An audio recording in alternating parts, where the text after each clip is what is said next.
All around you, pastel hues of red and gold, blue, orange, green swell and froth like the waves. You stand in a barren desert, Matoska. All around you, cacti stretch. They grow huge and then become impossibly small. In the sky above you, small black shapes swirl, spinning, twisting above you, diving, and rising once more. And they have been hounding you ever since you arrived to this strange place. You've been walking for what seems like an eternity towards a mountain on the horizon. The only definable landscape piece upon this hellish wasteland. It is blue and huge. You see flowing down its sides black rivers, and occasionally from its peak, a white plume will explode outwards, floating skywards into the air, disappearing beyond your view. You stop, catching your breath, exhausted, body limp, but knowing that you must continue towards the mountain. For some reason, you must continue. What are you thinking?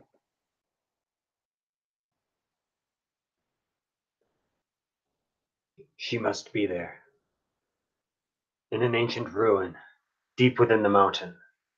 I don't know how I know this, but I'm certain of it. I can't let myself fall. I can't let myself fail. I have to find Milwaukee. She's in danger, and I need to help her. And I stumble on. So you keep walking, your feet leaving bloody patches in the sand behind you as you have no shoes. Your body dry as the sand. Your mouth is empty of anything. You breathe, but you don't feel it. The sun beats upon your shoulders, but it isn't there. And as you approach this mountain, as you walk towards it, you see at the base of the mountain a village that is empty. But as you step into one of the tents, as you glance inside, you see a star, or at least what you comprehend a star being, a celestial figure, something you can't truly understand nor comprehend, and is bowing over a dead child. As you continue walking, moving up the mountain slope now, the trees around you, their feathers explode into wings, and hundreds of owls take flight. You see dead at the entrance to this strange mound-like building, a buffalo. Its side stabbed through with 3 spears. But no blood comes from the wound. Instead, thick, muddy swamp water drips free. And as you take your first step into this mound, this temple, this strange ruin, you see waiting for you a huge owl. Its eyes are painted in white and red.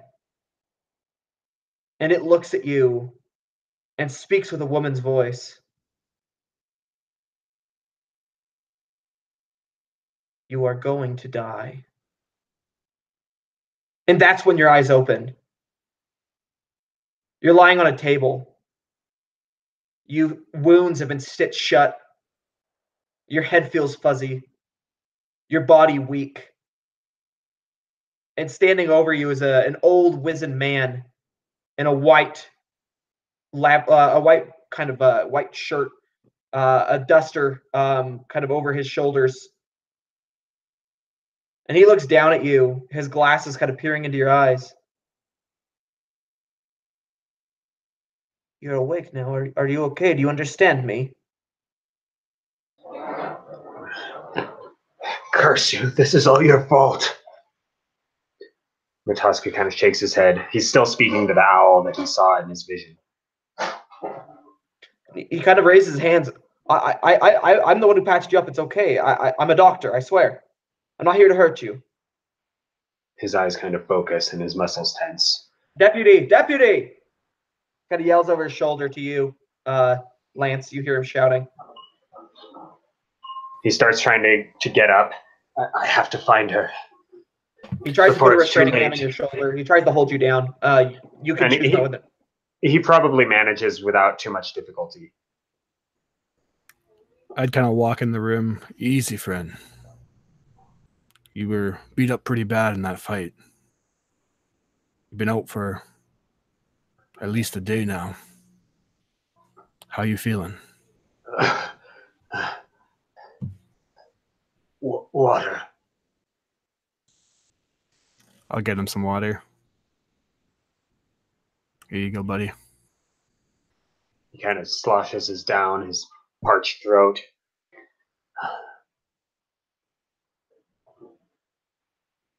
There are mysterious things afoot.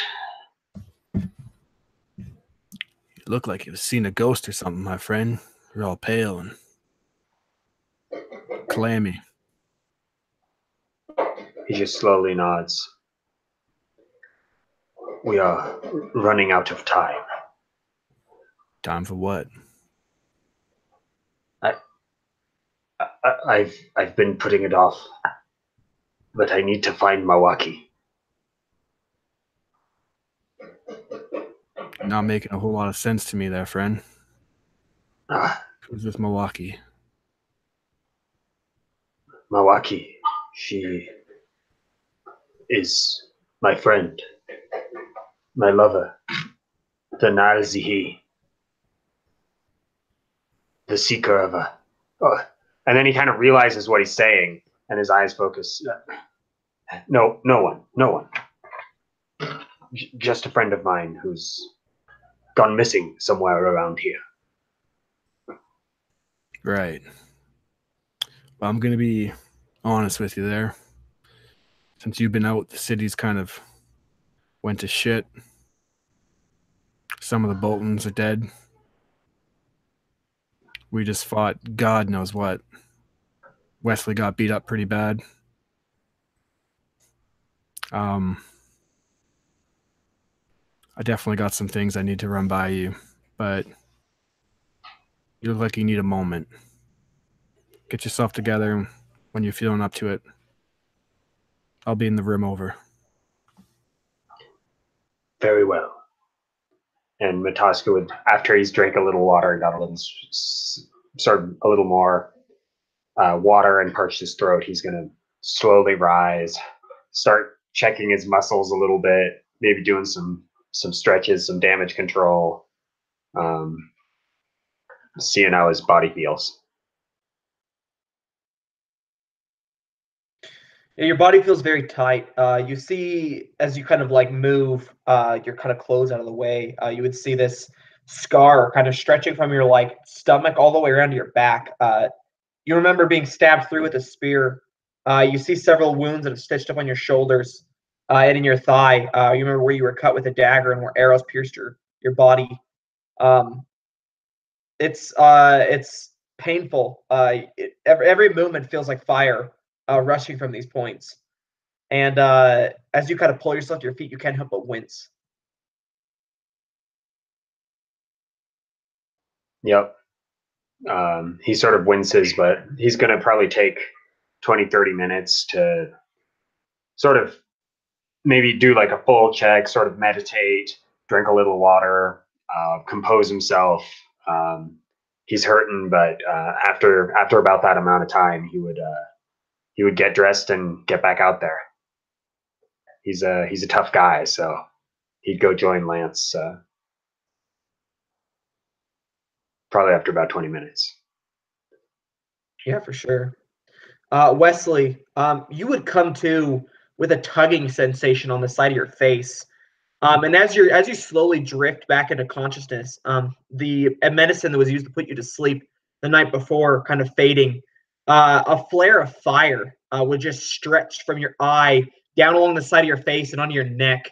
And as you kind of gasp and pain, your eyes flashing open, your one eye flashing open, you would see the top of the head of the surgeon as he's leaning over you, kind of checking your wound beneath this kind of gauzy substance he's kind of almost like taped to your face to kind of hold over this parched and swelling wound.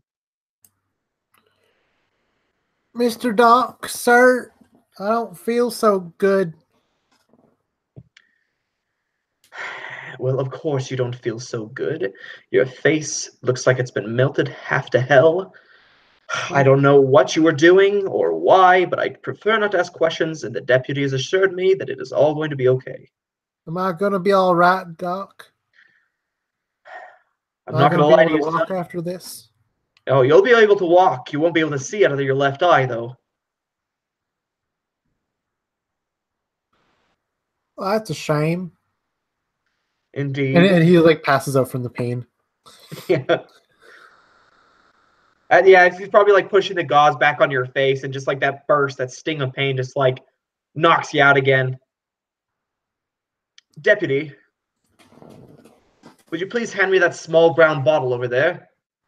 No, not that one, the other one. No, not that one, the other one. Yes, that one. Thank you. Don't smell it, please. And he kind of takes it from your hand and uncorks it and waves it into your nose, Wesley.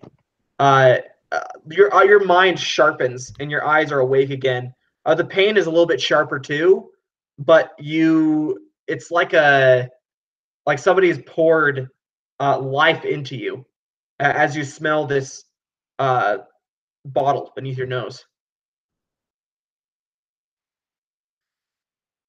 It's important that you stay awake, Wesley. We don't know if there are any lasting injuries to your head.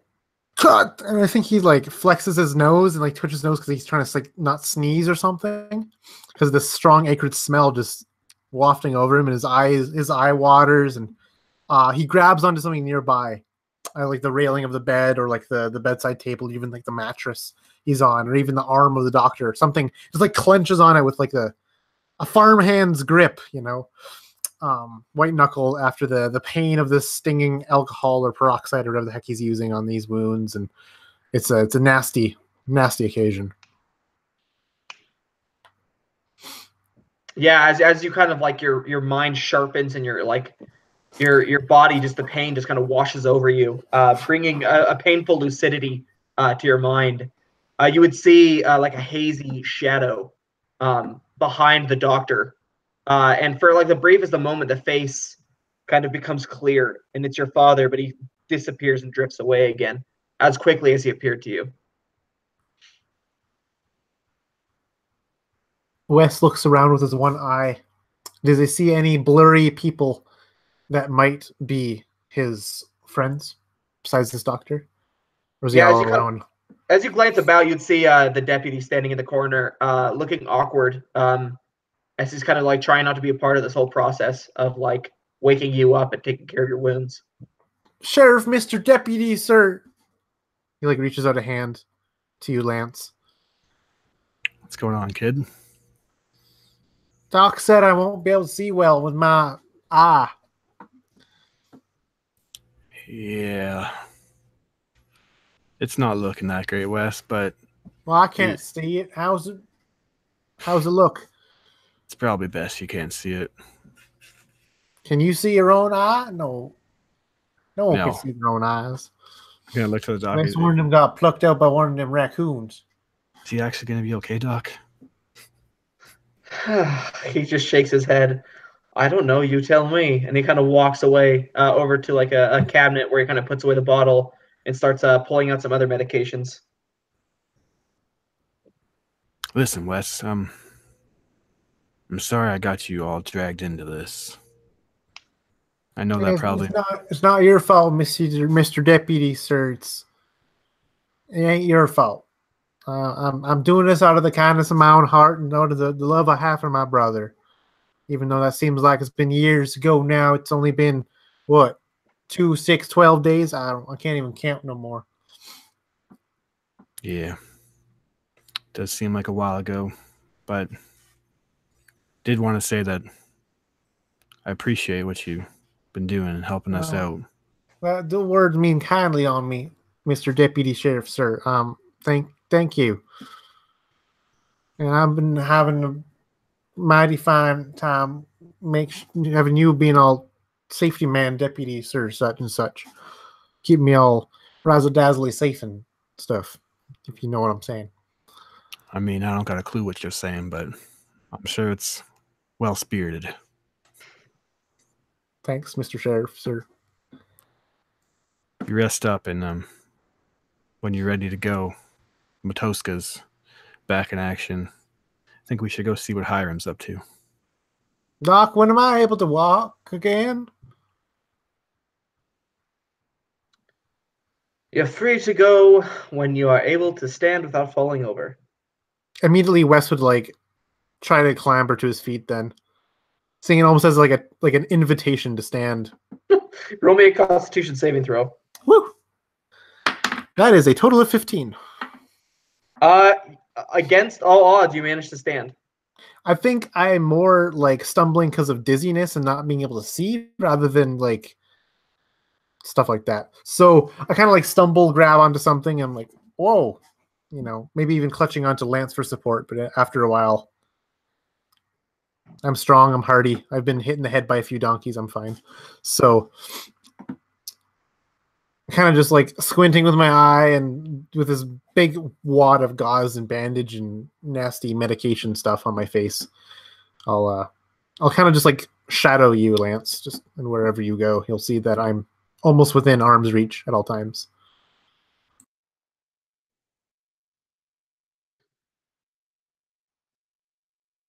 Okay, let's switch over to Hiram. You went back to your own place the night before, Hiram, after dropping off Lester. How have you spent the morning? Probably the best I've spent it in a few days. I've got a Scotch egg for my breakfast. It is as terrible as it sounds for anybody who's aware of what a Scotch egg is. And he just kind of like swills it back, and he's got some cards laid out on the table. Most of the people that are here have drunk well past their time. The cards we notice are the same cards that started this campaign, the ones that he handed off to the boys to finish up their game and enjoy their night. He's picking them up, counting cards, and realizes that one of the Joker's missing. Kind of laughs to himself, folds up the deck, and shuffles it in, knowing full well that he's either going to have to replace the card with something else or just buy a new deck.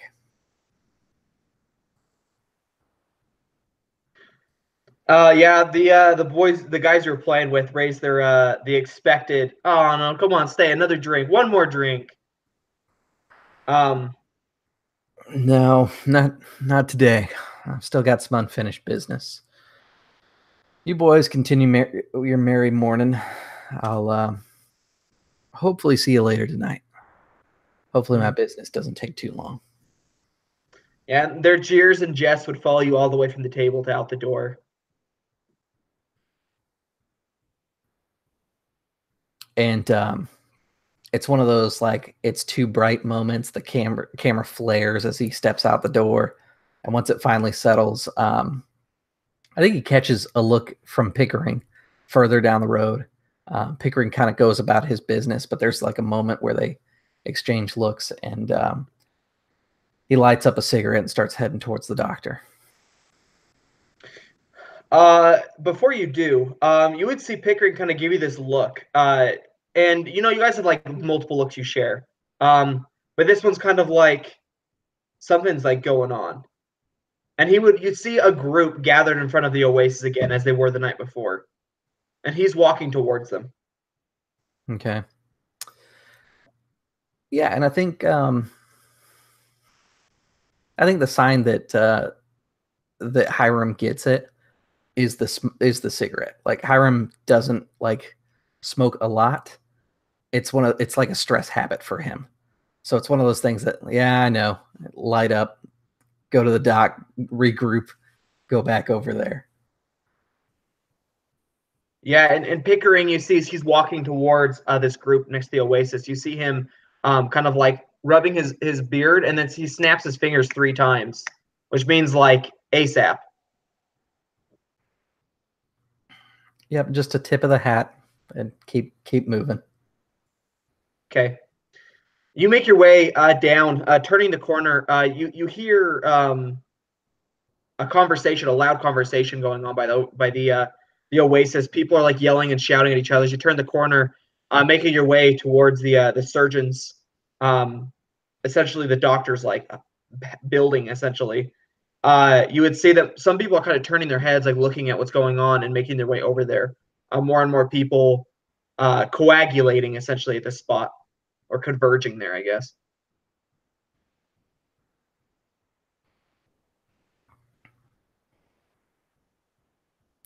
Yeah, I think he's going to linger a little bit and just kind of get a feel for like the mood of the crowd and kind of what the word on the street is here. Yeah, you get your passport, or I guess you're listening like specifically. So roll me a perception check, just to like pick out what you can of the conversation that's kind of muffled down the street. Considering how far away it is, can I use insight instead, where I'm just kind of like, oh, body language, yeah, that's fine. Body language and kind of an idea of what's going on, maybe not like actual clues. Yeah, sure. You can like search people's like faces and their expressions and stuff, and body postures, whatever. Okay, that's a 21.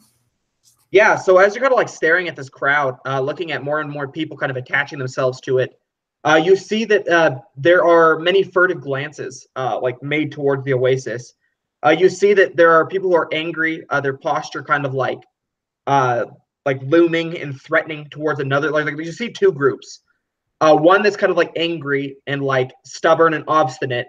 The way their postures is set, the way their feet are set, like they are like not backing down essentially on an idea. And the other half of the group are kind of like afraid and questioning.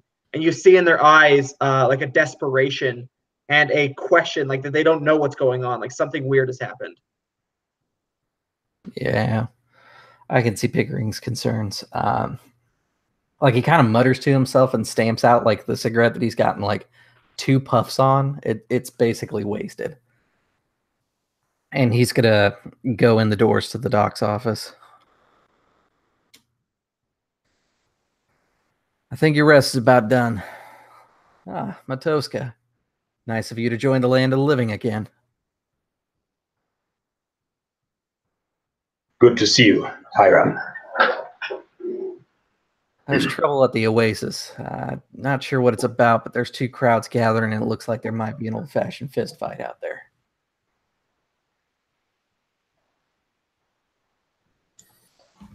Great. You boys ready? Probably should go check this out.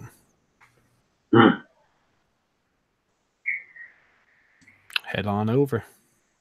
I'm ready if you're ready, Mr. Sheriff Deputy Man Lancer. Well, I don't know if I'm ready, but I don't think that much matters right now. The doctor said I'm ready, even though I've got one of them eyeballs missing. Speaking of which, Doc, do we got a patch for him or something? Because that's something to look at right there. The doc will kind of like look at you, and he like, Wesley, you're not supposed to take off the gauze. Leave it on. And he walks over to you and like sorry, puts Mr. it back on your face. Sir. I was getting itchy down there and mighty fiercely, and sorry, Mr. Doctor, and he slaps it back on, but it's already too late because he peeled it off, and you know bandages never go back on after you peel them off. Yeah, floppy cloth. Yeah.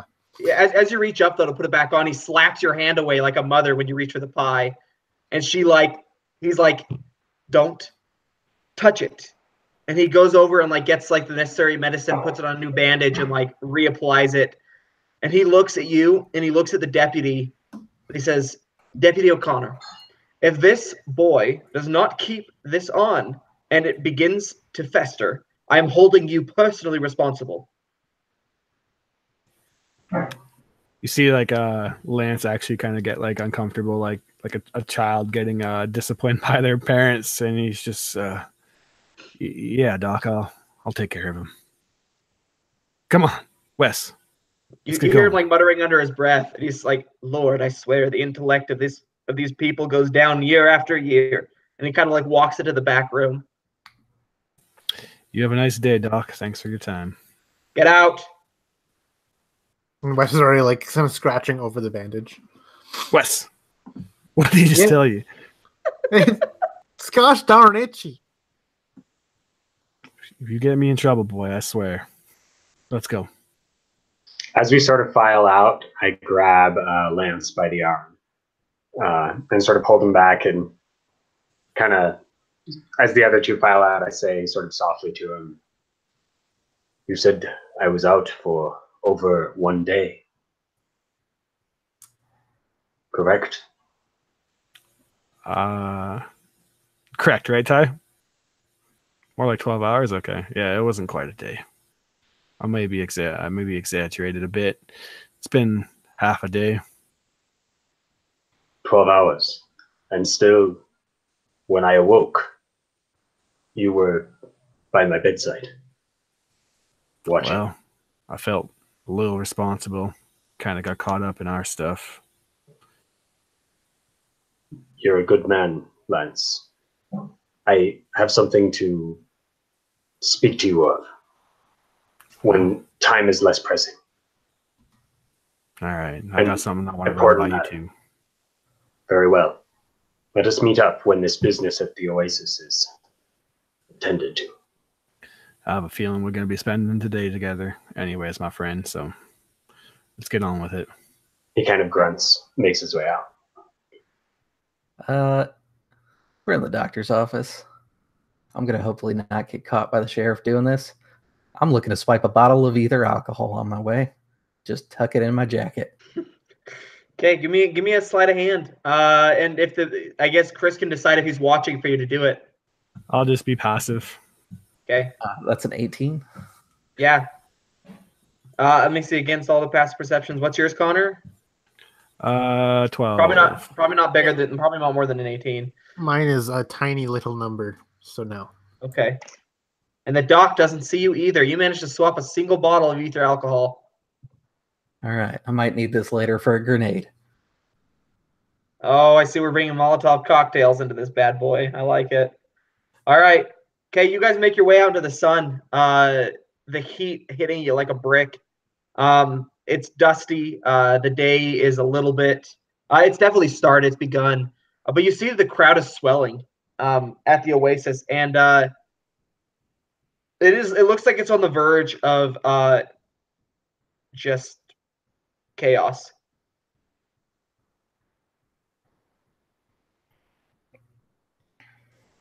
Start making my way into the fray. Hopefully the gentleman with me following behind.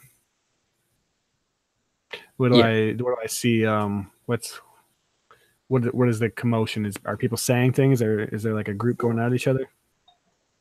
Yeah, you'd see it. There's like a almost like a mosh pit going on at the center of all these people kind of running into, like, hitting each other, running into each other. You see the sheriff kind of among them, like trying to keep them away from each other, but its tensions are very high. You would hear words shouted, like, "You don't know what you're talking about," and it's like, "But the water," and then like, "It's definitely lower," and people like yelling back and forth at each other. I would maybe a bit drastic, but like to kind of pull out my revolver and fire it in the air. Everybody easy. What's going on down here? And roll me an intimidation against the crowd. Yeah. All right. Apparently, I have a silencer on my revolver. Well, you could roll. I'd say roll at advantage. It's gonna startle people too. Rocking a solid 18 then. Okay, everybody goes silent. Silent as death. It's just, and everybody turns and looks at you. Now, what in the hell's going on here? It's far too early for this kind of shit. You'd see the sheriff kind of like looking at the two groups, and they've stopped, and he kind of lowers his hands and grabs one from each of the group and just shoves them towards you. You would see that one of them, she wasn't actually necessarily a part of the fight, but she's one of the worried onlookers. And another one is a big, brawny man. It's actually Virgil, the owner of the general store. The woman, her name is Rose, kind of looks at you. Well, Mr. Deputy, I was doing my morning business. I was going about the market. I just barely picked up a loaf of bread, some eggs, some vegetables, and I was making my way back home. As you know, I live up on the upper side of the hill, and I saw that the oasis was lower. And you see Virgil. He's like, bullshit. The water isn't lower. She's seeing things. Hey, Virgil, I'm not talking to you right now. Pipe down. And he kind of just gives you this look and just grunts, kind of shaking his head and going quiet. But I went over to check, just to make sure, and I don't know. Well, look, and then you realize, now that everything's quiet, now that nobody's saying anything, that pounding water, the sound of the waterfall made as it fell into the oasis, is gone. No water is falling anymore.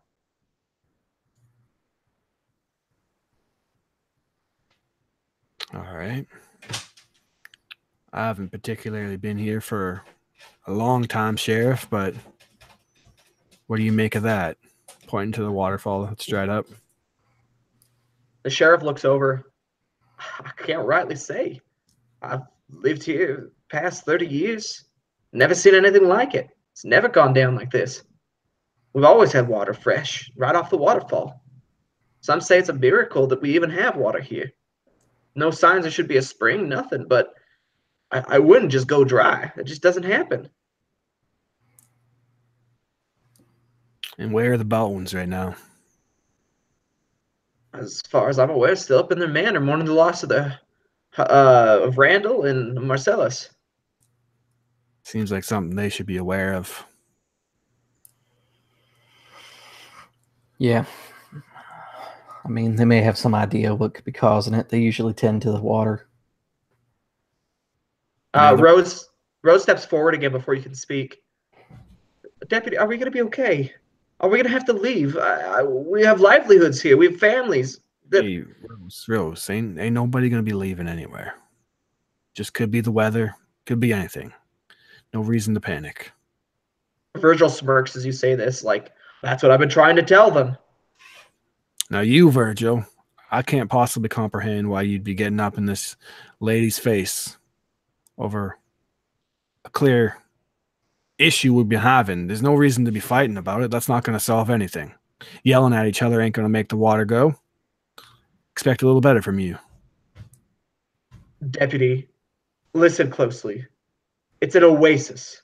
Oases don't go dry. You know this as well as anyone. If they don't go dry, then my friend, then I reckon you explain what's going on right now, because obviously something's up, but we can Somebody's argue about this stealing all our day. water. Somebody's stealing our water. That's what's happening. Is what Wes just I'm chimes up. gonna shoot Wes a look like, shut up. Virgil would look at Wes too, kind of giving him this look. And he'd look back at you and look up at that kind of the sun, this black sun that is so distinct in Providence. The oases don't go dry, Deputy. They don't. All right, Virgil. I've heard your piece. Now, I don't mean to spend my day out here arguing about whether this oasis dries or not, so I'm sure that you got a store to get open and start running. The rest of you, get on with your day now. There's no reason to be standing here bickering amongst yourselves. The deputy or the peacekeepers are here, and we'll get the people on it that we need to. Go along with your day. As people start to disperse, another shout rises up over the crowd. The Boughtons have lost the grace of God. It's because of them that we're all being punished. I'm looking around like, which one of those son of a bitches just said that? Yeah, as you turn around and kind of look over their shoulders, you can see a group of men in nice, fine suits, each of them carrying a black Star Steel revolver. The Owen Water Training Company, standing at their head, Lawrence Cassidy. They've lost the grace of God. Their leader and their heir, both dead in the same night, the waterfall stopping. It is time for a change. And he starts shouting. You, my friend, do not want to start with me today. Deputy, I have freedom of speech as I can say whatever I want to. Ain't nobody arguing that, but I'm not going to sit around town and let you cause a muck with these rumors. All I can say is that all the signs are there, Deputy. Open your eyes. And he turns around with the water trading company. If you would like to consider new contracts, we'll be at the Raven's Den. Feel free to stop by. And him and his group would kind of move away. Just kind of like tuck my hat on a bit, like good riddance to you. Look back to the rest of the group, like, when is it gonna stop? This city's going to shit right now. Wes is like mumbling. That's a lot of buckets. Wes, I appreciate your consensus on this matter, but some things, maybe like rumors or things that could potentially get the crowd that I just settled going again, maybe we hold off on those suggestions, those ideas until we're in the privacy of ourselves, you know? You see what I'm saying? Okay. Thank you. The crowd starts to disperse, by the way.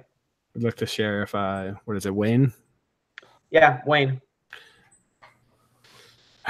What's going on, Wayne? Sheriff. You got me.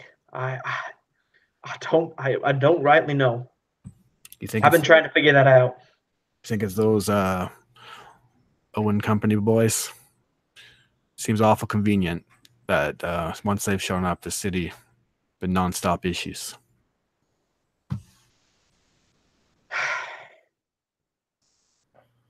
I don't know. I don't think so. I've been watching them pretty close since they arrived. They don't usually leave the tavern that they're staying at the saloon. In fact, they've only ever gone out a couple times. This time, once to meet with the Boughtons, and another time when they're out around the town. I've been keeping tabs on them. I don't know. All right. Well, you want me to take the Boughtons, or you want to deal with this? I got Hiram with me, so maybe it's best I go. Yeah, he kind of nods. They'll listen to him better, I'm sure.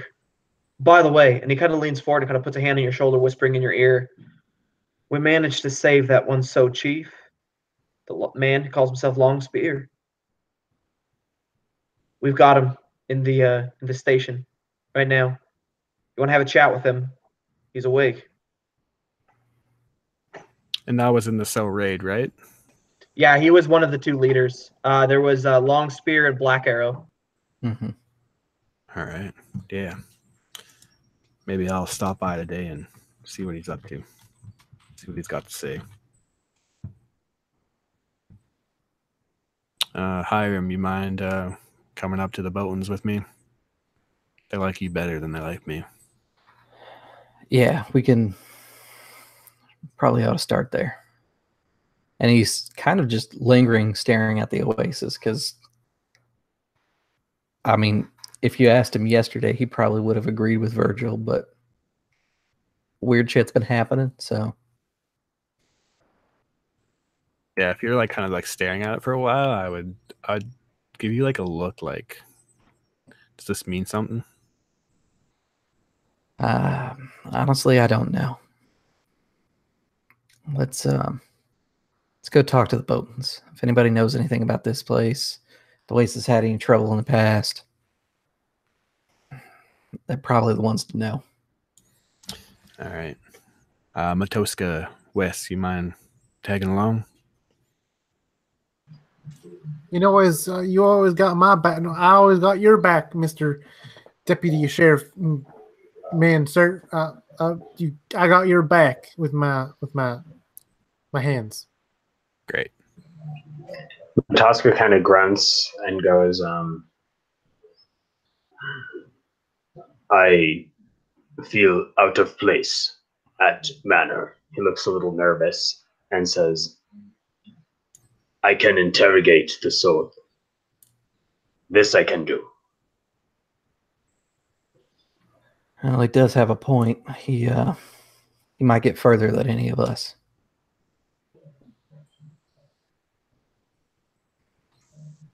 Yeah. Long spear. You don't want to tag along with us then? If I'm going to be honest with you, you stick out anywhere around here, my friend, but don't let that stop you. If you need me, I will go. And he kind of looks down at his feet, shifting from foot to foot.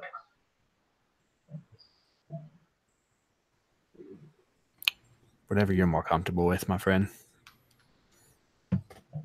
He grunts and like takes off like faster than a fox chasing a rabbit. He just beelines it towards wherever this guy's being held. The sheriff's office, I think he's been there before a couple times. Yeah. Look at the He other. doesn't want to see, in his mind, he's thinking he doesn't want to see Dennis. His last time he saw Dennis, Dennis was kind of able to look at him, and it felt like he was sort of reading his mind when he was sitting on that bench.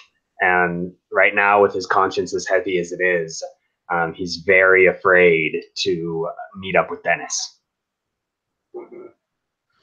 He's one of the foul sorcerers of this civilization, one of those disgusting people who profanes magic. It's a witch. Okay, so we've got Hiram, Wesley, and Lance going up to the manor, while Matoska's going to go interview, or I guess interrogate Longspear. Yeah. Yeah, and I'm going to tell the sheriff to go along with Matoska, because not that I can necessarily question his interrogation tactics, but Make sure to go too far. Yeah. We're just upholding the law here. Okay.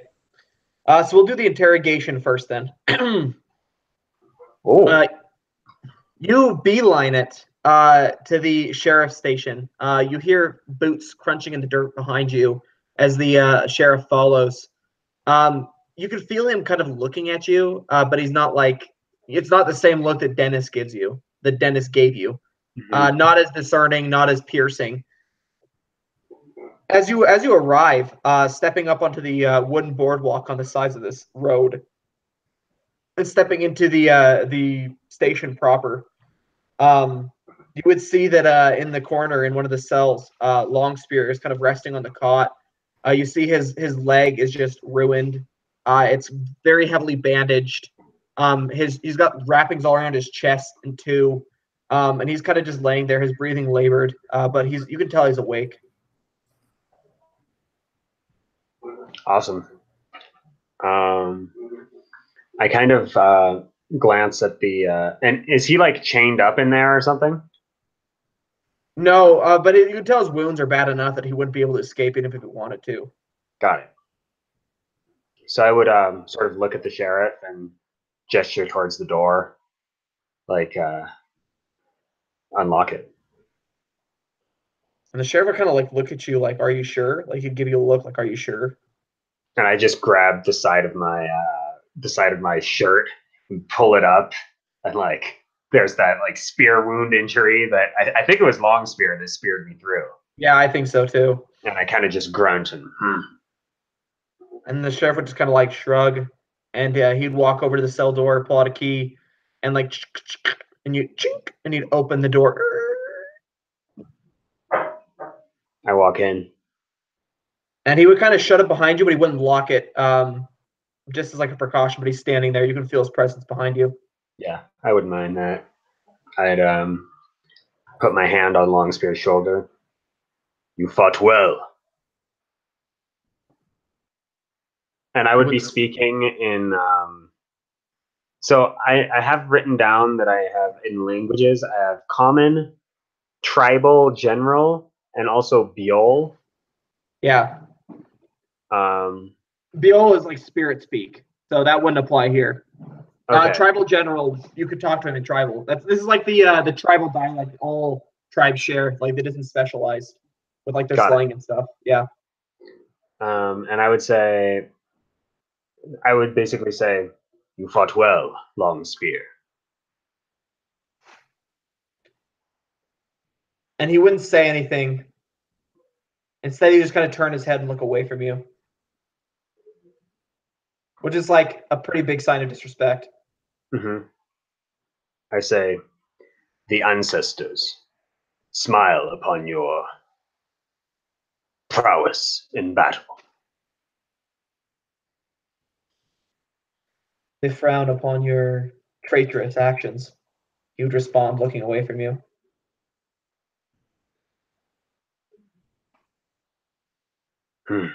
He smiles. The fire of the soul. You are wild, in touch. But sometimes rage and fury can make us lose sight of the connections that matter. I know this too well. You seem kind of bristle as you say this. We have not lost touch with who we are. We fight for it better than any of the other tribes do.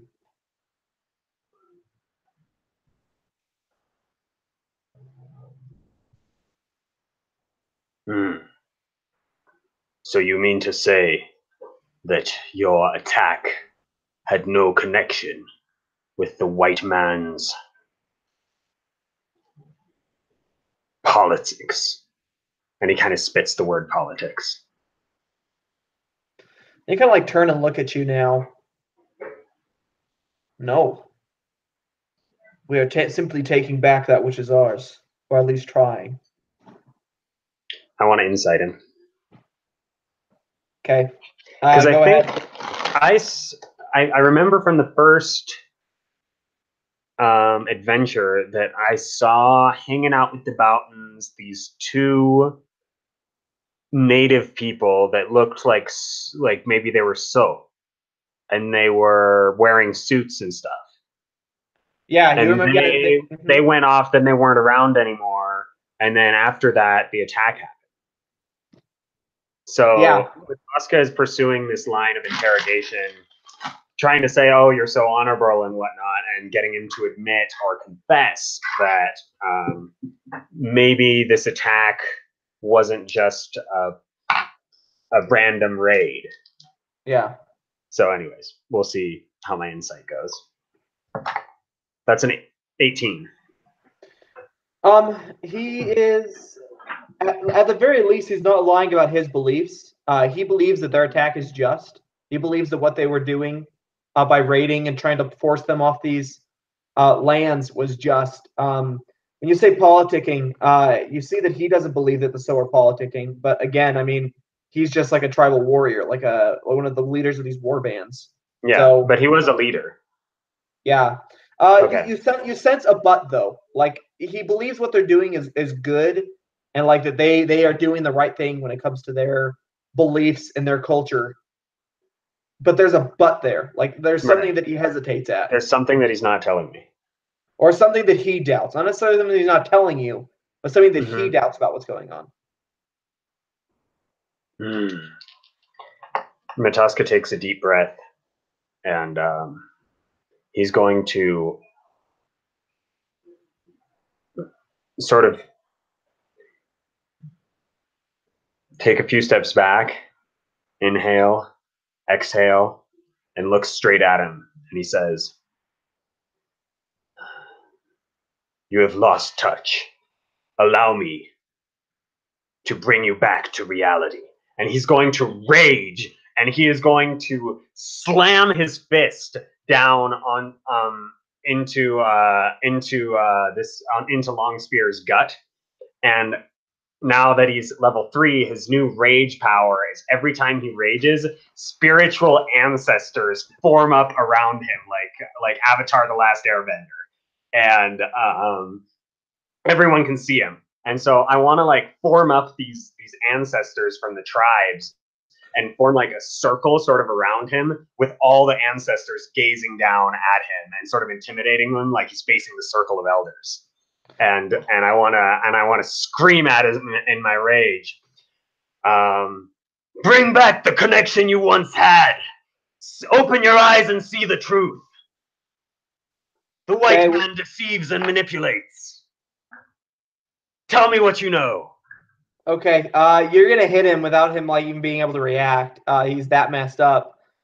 So give me your damage plus one additional damage. Well, I guess you're punching him. I'm just just a gut punch. So just add your strength modifier a second time. All right.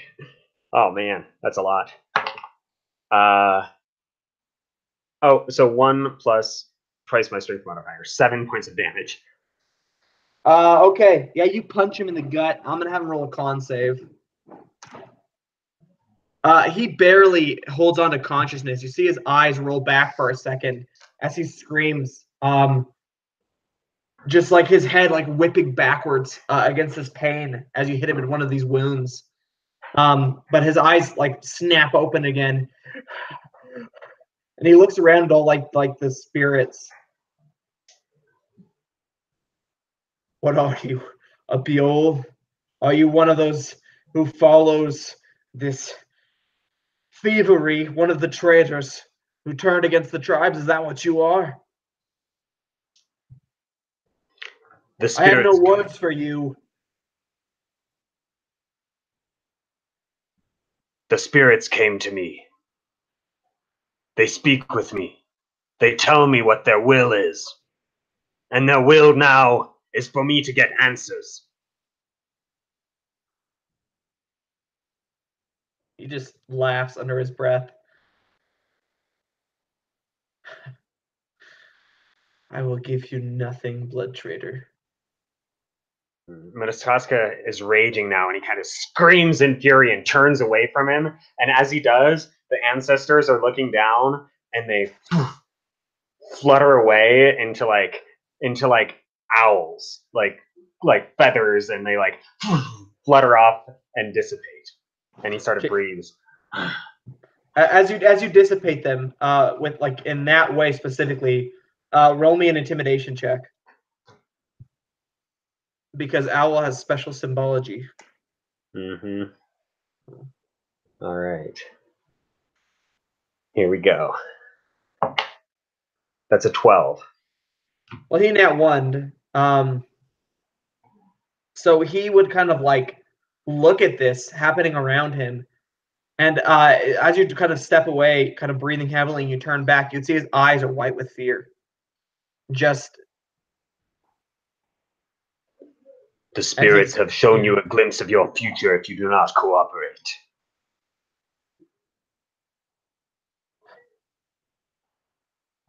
and you see him like nod slowly, just a single nod.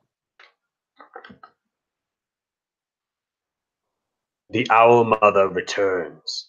There are more important things for me to deal with than your petty squabbles. And you'd kind of like frown.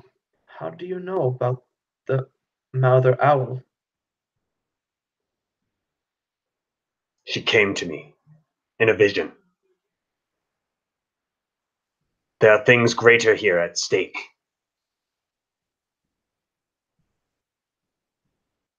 She will not harm the soul.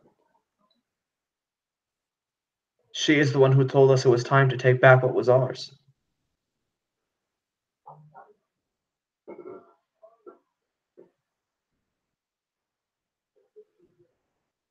She is death.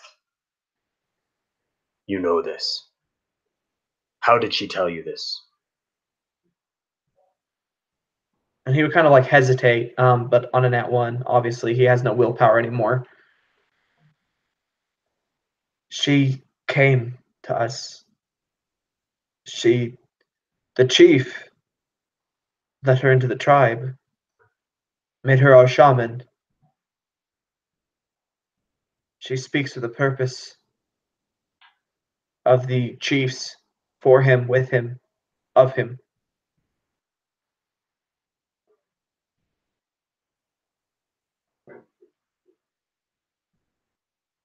Describe this woman. I have not seen her. I have merely heard her voice.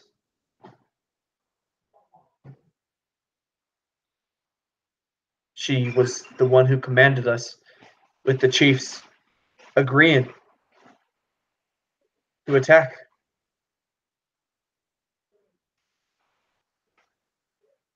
You may see the mother owl as a blessing, but she is a curse. This I know well.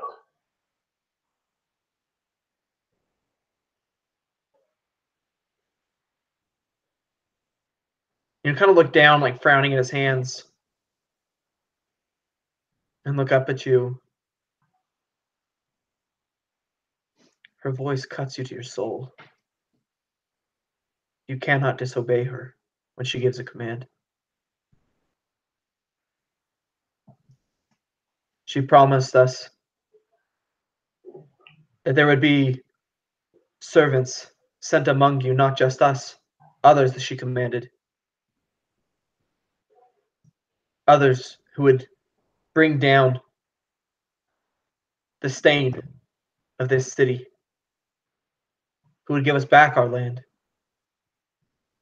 who would, and he looks down and looks back up at you, guide us back to our sacred places. This place belongs to us. And if you are any sort of tribesman, you know this. Okay, we're going to switch back up to the manor. You guys approach the front gate. The guards are on high alert, looking at you as you approach. But they see Hiram with you, and they kind of like deflate a little bit, relaxing.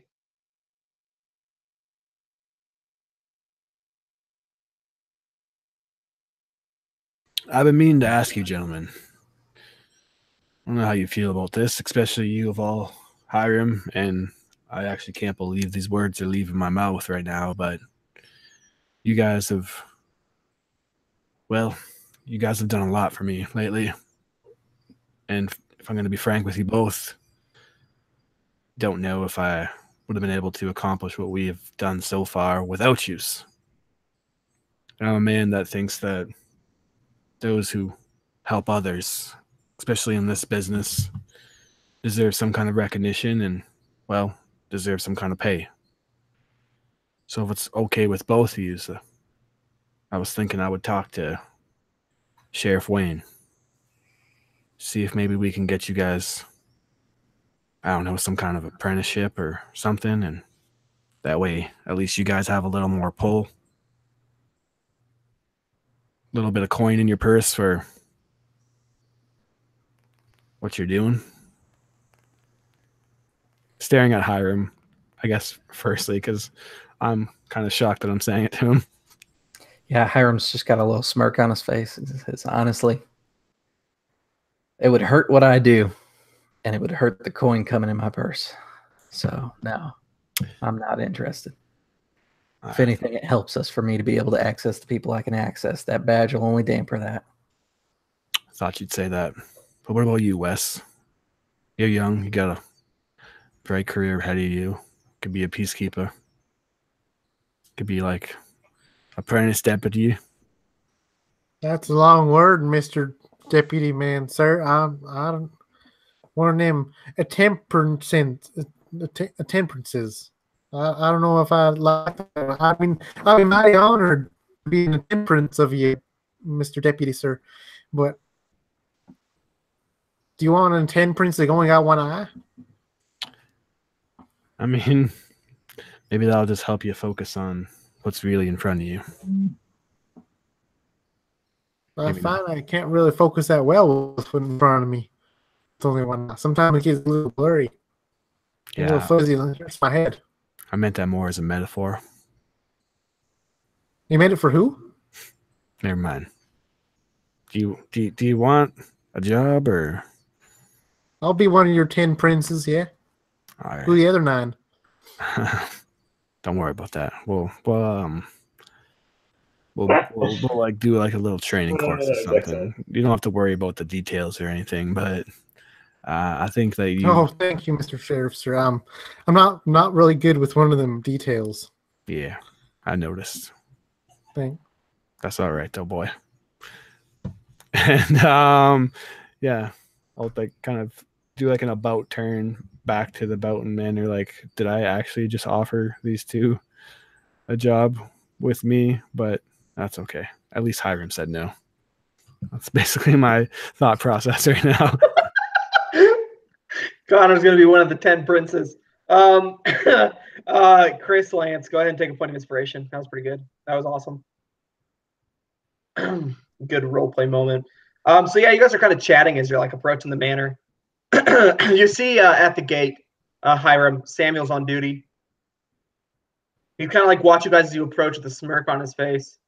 Hiram, seeing you with the deputy 2 times within the past 24 hours, working with him, has kind of given him he's kind of got this wry smile on his face as he watches you approach. Samuel, are the Bowtons up for any visitors? You kind of look back at the manor. You see him kind of like chewing on something in his mouth, kind of just like thinking about it. I can check Hiram, but it's not good. Well, that's why we're here. Our job's not done.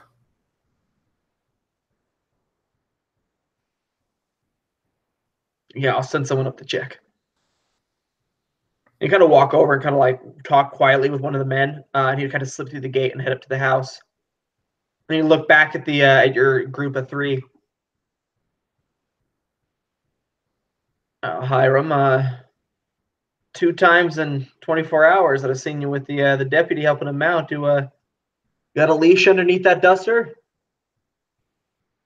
Hiram kind of leans up his neck to show like nothing on it. No, I owe him a favor, and you know me, I pay my debts. Yeah, fair enough. And you look at you, Lance. And he's just staring at you. Wouldn't say anything. I'd stare back at him. A touch amused, but also not really sure if I should be offended or not. I think it's funny that Hiram's being heckled, but at the same time, it's like I just offered him a job. Yeah, yep. And I think this is one of those moments where you see that, like, if Hiram had a badge on, like, he would not be able to get into the places that he needs to. Like, especially with like all these people who like know him and trust him now. If he suddenly had a badge, yeah, it'd be no bueno.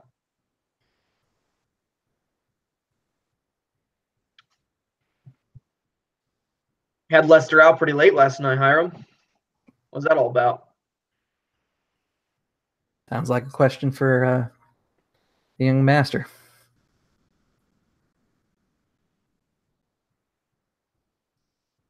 Sounds like a question for what? The young master. He would kind of just laugh. Yeah, well, no one's seen him all morning. Probably up in his room somewhere. Who knows? Had a haunted look, though. He kind of give you a look, like anything to say about that? Yeah, Hiram just kind of goes, yeah. Doesn't say anything afterward, just lets that linger in the air. Sam would just kind of smile and just shake his head. At that moment, the gate would kind of open, and he'd look over his shoulder and kind of lean, listening to what the other man says as he comes out. All right. Yeah, come with me. Lady Boughton's willing to speak. Dennis will be there too, so you can ask whatever questions you have. Come on. All right. Let's get this over with. Yeah, so you'd be led through the gate onto this beautiful, beautiful lawn, essentially. Well maintained. This beautiful cobblestone path kind of leading up to the steps leading up to the manor. You see that, like, kind of surrounding this little mesa area, this isolated space, is this huge wall with men circling the top of it, each of them carrying rifles. It's kind of like right up against the edge of this mountain that kind of Crow's Gulch is built up against. And he would kind of lead you along this path up to the stairs and to the front door, which he opens casually and lets you guys in.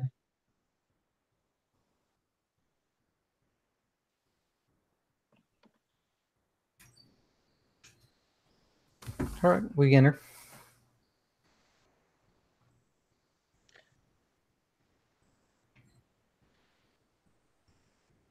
Okay. So as you guys are led in, kind of brought up into the house, just the same beautiful tiled floor. It's beautiful inside this house. Very well maintained. You'd be led through the house into the dining area, where Dennis and I believe her name is Laura. Let me hurry and make sure. But Lady Boughton and Dennis are kind of sitting there, looking. They look up as you guys enter.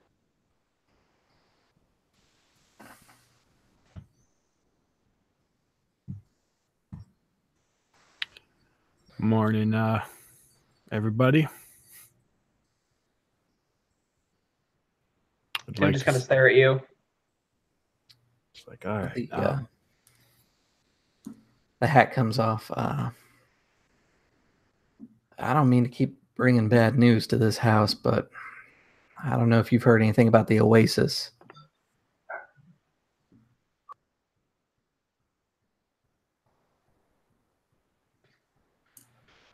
We saw the gathering this morning. Her name's Liza. The mother. Liza says, we saw the gathering this morning, but we did not. We're not certain what is and isn't safe anymore. You saw what happened last night. Marcellus left the house to deal with a fire in a raid and was shot in the back of the head for it. Randall was killed in his bed.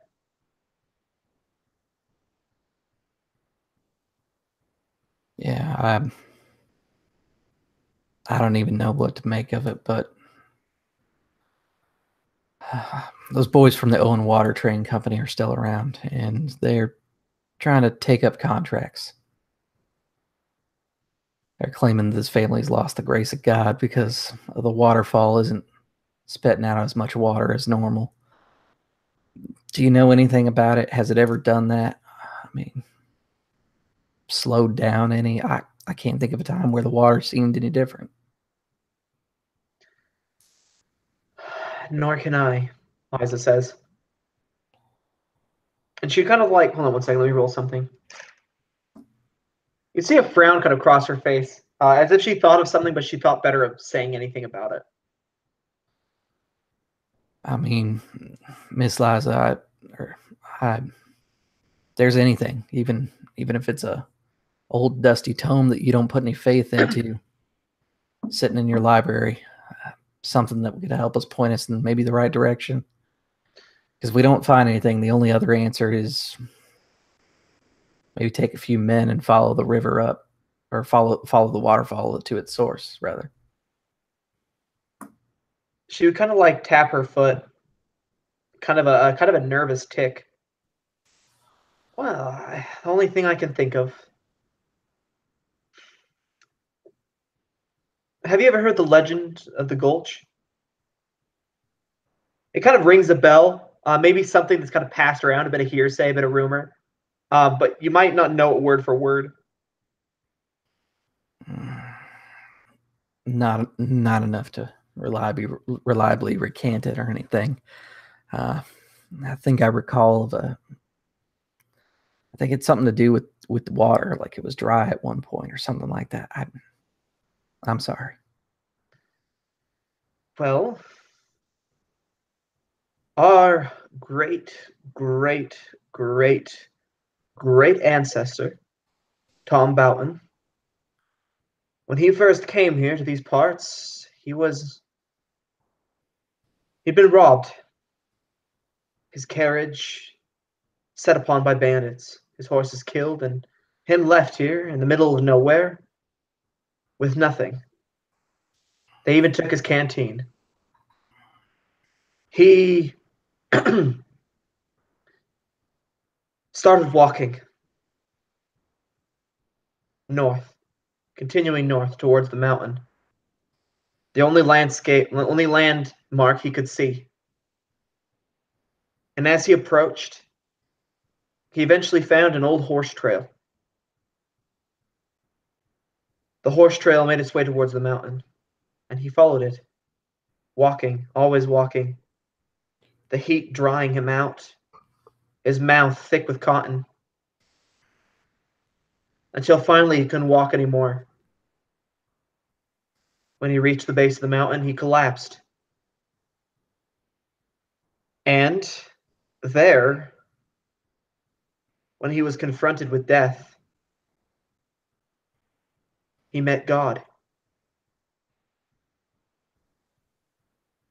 God told him that he would save him and that he would be the first of a long, unbroken line of powerful people if he would but promise to remember him and serve him. He did. And the rock above him cleaved in half and water poured free. The waterfall cut its way into the ground, and that's how we have the Gulch. You know, the Gulch is this deep, unfathomably deep pit that the water kind of gathers in. You don't even know where the bottom of this pit is. He built a house atop the hill where we are now, and people came. And that's the story of how Crow's Gulch was found. There used to be nothing here, supposedly.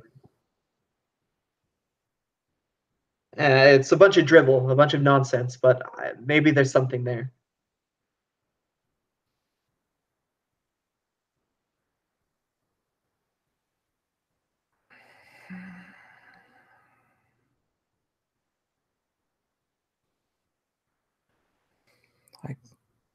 I guess that's where we'll head next. I don't really understand how you get a god to talk to you. And he kind of looks to the others like, anybody want to help me out here? Well, Mouse always used to say that the old boy down the lane was touched by God, but I don't think that's the same kind of deal. Maybe. I don't mean to pry, Liza, but is there any other reason you can think that the sow and anybody else would want to come after you or your family? So we have agreements with them. I don't know why they're attacking. We give them food. We give them tools and items to make their lives easier, and they attack us still. I don't know. Perhaps they only stopped and didn't attack because Randall was alive. I couldn't say. I don't know why they're doing what they do. And she would look over at Dennis. You know that Dennis is was in charge of relations with the So. Look, frankly, I couldn't tell you either. All right, I sent my two men out to get some answers for us. I think you know who I'm talking about, Hiram. Yeah. They still haven't come back. It's been almost 48 hours. It doesn't take that long to get out to So territory.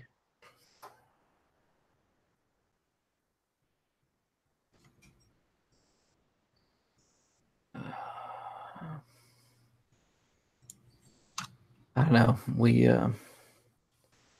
I think we encountered a couple of them last night, to be honest with you. Maybe not your boys. Definitely not your boys, but two So out in the gorge. Sorry, in the quarry. Did you apprehend them? Did you catch them, or did they get away? No, one's wounded, got away, lost track of the other. You actually killed one. I know. Oh, okay, cool. All right. He would kind of frown. What, do you know what they were doing? Why were they? I don't know. I was kind of hoping maybe your boys would be here, because they're the only other link I can think of for the water. Maybe the So knows some sort of trick to make it stop. I mean, if they did, I'm not sure why they would have waited so long.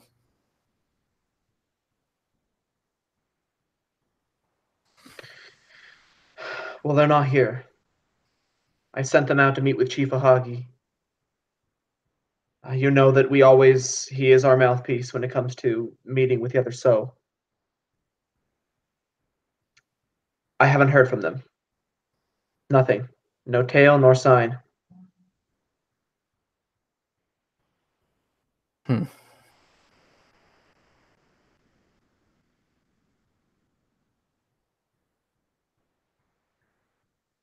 Well then. Guess we'll go out to the Gulch. And if your two do come back, let us know. I'm sorry that it's taken so long. Usually I work a little faster than this, but I understand that I'm doing everything I can right now.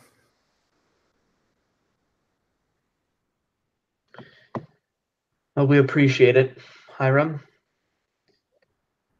See if you can get into your father's library. Maybe he's got some sort of book. I know your pa was fond of some old tomes. Maybe there's something that can help. Yeah, we'll look into it. I believe.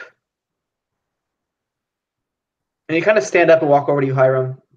Can we talk in private for a moment? I'll just be with him for a second. And he looked to you, Lance and Wesley. Yeah, we can step into the other room. No, we'll step out on the porch, please. Feel free to stay, eat what you'd like. And he kind of waves a hand towards the table. You see there's an assortment of food just spread out there for you to enjoy. And you kind of lead Hiram away. Grab a nice little sandwich. Wes just digs in. He's been famished from this recovery. He just he hasn't eaten in days, just grabbing something else and shoving in his mouth. Yeah, Liza looks disgusted as you're just literally just plowing it into your mouth. Okay. He would take you out onto the porch, and you'd see Lester out there actually, holding his gun and just aiming at the target, practicing, just shooting, bullet after bullet, round after round, reloading, and then practicing his draw and shooting all 6 bullets just over and over and over. So you kind of step out on the porch with you, move to the spot where you guys talked to us yesterday. I think I found out what's missing. What papers are gone. Well, that's good. Don't keep me waiting.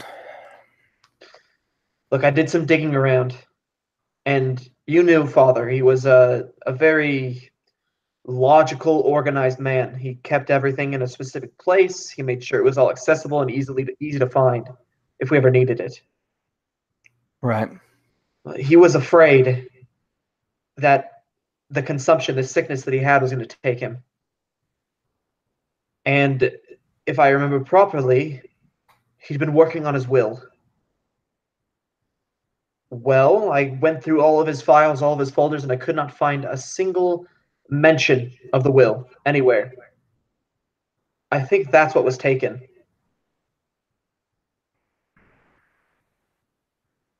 God damn it. Those Owen Water Company guys, they were calling for a change. They have the will. It's not hard to doctor one of those. You think they'd be so bold as to do this? You should have seen them out by the water. At this point, I think they're bold enough to just walk into your house and try and take it. You see him kind of grit his teeth, grinding them, anger flashing momentarily before he composes himself again.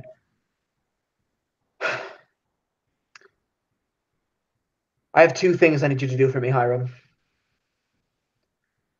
All right. First, find out what happened to my 2 boys. I will draft up a introduction to the So for you, if that's what you need. If you want it to be a little bit more quiet, then you can do it that way also, whatever you need. I need you to look into that first, though.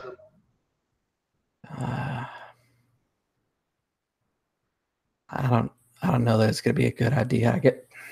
Damn it. I guess the letter's probably going to be the best chance for this.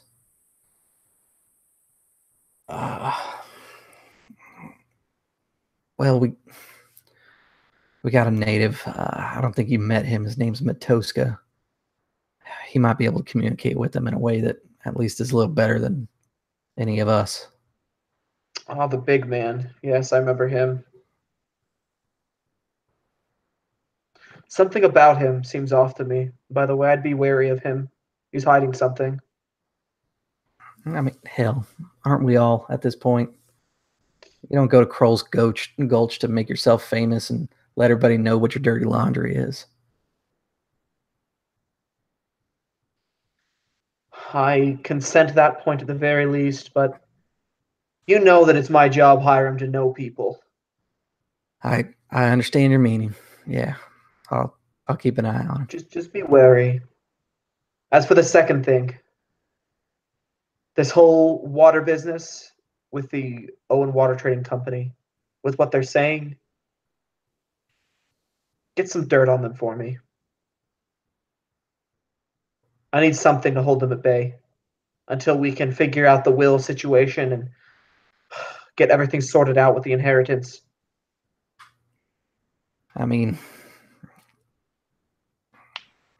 if we can get the sheriff on board, we do have my witness testimony. The description of the gun I saw matches theirs. If anything, we can at least wrap them up in some legal matters. Whatever you need to do, I'm putting this in your hands. Whatever resources you might need are at your disposal. Also, next time Lester asks to go with you somewhere, please clear it with me first. He hasn't been the same since he came back last night. He barely came out of his room, only to come downstairs, walk straight past the food, go straight outside and start shooting. Won't even talk to me. Well, That worries me more than anything. I don't want to lose another brother. I don't want to say anything in front of your mom, but there were two of them inside that valley. That much was right, but we didn't lose one of them. He's dead. Lester got caught up in it, and I'm sure he's a little spooked. It's the first time he shot a man. Every other day, he's been out here on this range shooting targets and cans off of fences, but it's a little different when you shoot a person. And Dennis would slowly nod and look back over at Lester shooting at the cans and the targets, just as you're saying. A fierce concentration on his face. Yeah, I understand. If they keep spouting this,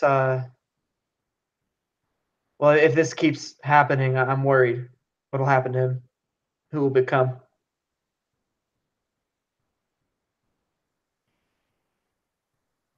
Yeah. Just keep an eye on him. I'm not sure you got to worry about it. In a couple days, we'll see how he really feels. All right. If Lawrence, that man who leads the water trading company, if he keeps spouting these lies about my family, I will be forced to call him to a duel. Do I have you if that happens?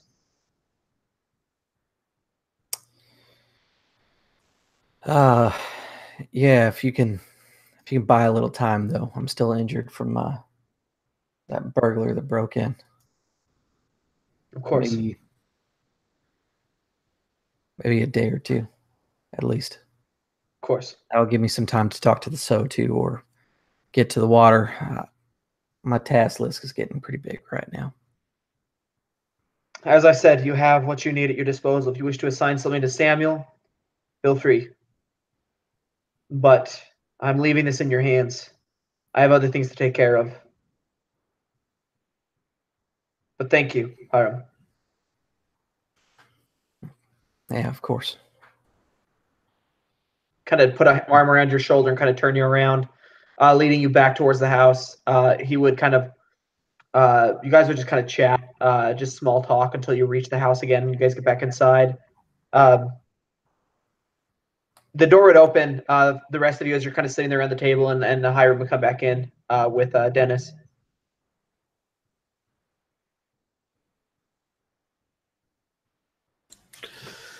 Well, I'm good to go if you are, Hiram. I'm gonna go see what Matilda's could have got from that long spear. Yeah. On our way out, I'm gonna have to talk to Samuel, but that's probably the best place for us to meet up. All right, I'll catch you there then, Wes. That's enough sandwiches. Let's get out of here.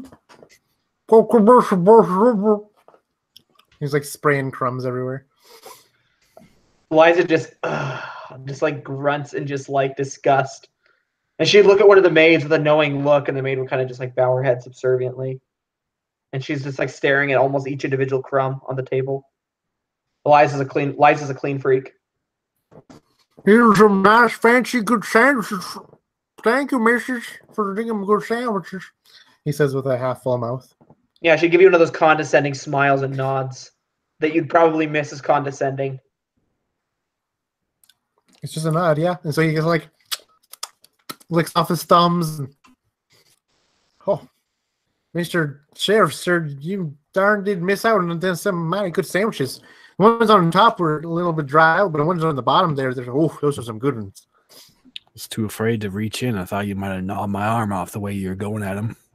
Maybe next time you show a little bit of decency. I'll show a little bit of decency when I get my eyeball back. All right. And when I become one of them 10 princes, maybe I'll be a little more royal. Don't you worry, Mr. Sheriff, Deputy Master. I'll be sure to pull on my bootstraps and be a royal Mr. Tin Prince, sir. Yeah. Right. Okay, you guys make your way out of the manor, heading out the door and back across the lawn. Samuel kind of leading you guys out, and that's where we'll go ahead and take a quick 10-minute break. Go get a drink, go to the bathroom, get a snack, whatever you need to. Be back here in 10 minutes.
And we're back.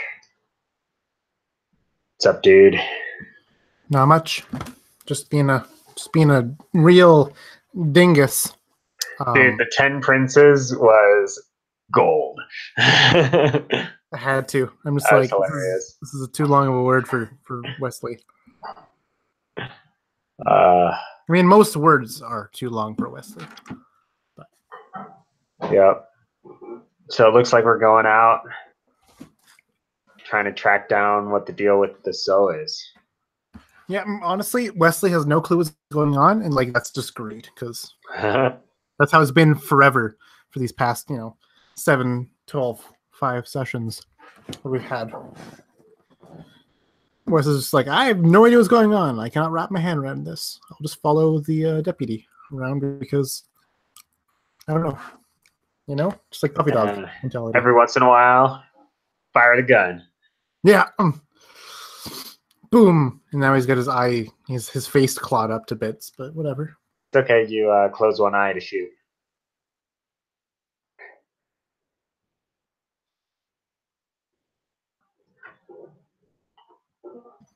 Wes hasn't figured out they have to close your.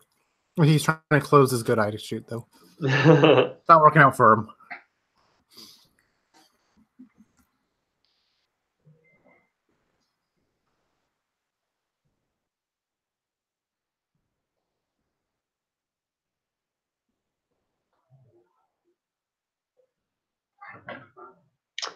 I'm interested to see who this new leader is of the So, the mother owl. Mm-hmm.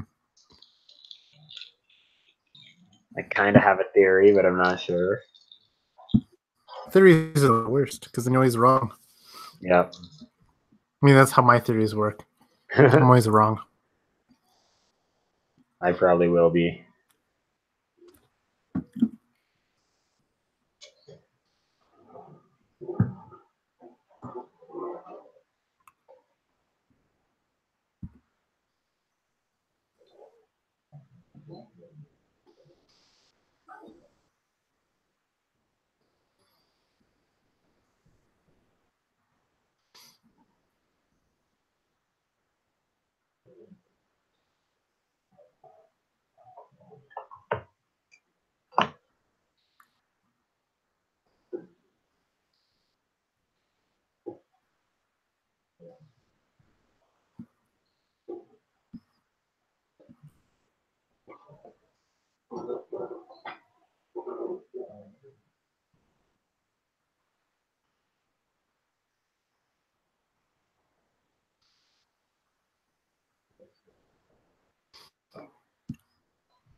Yo.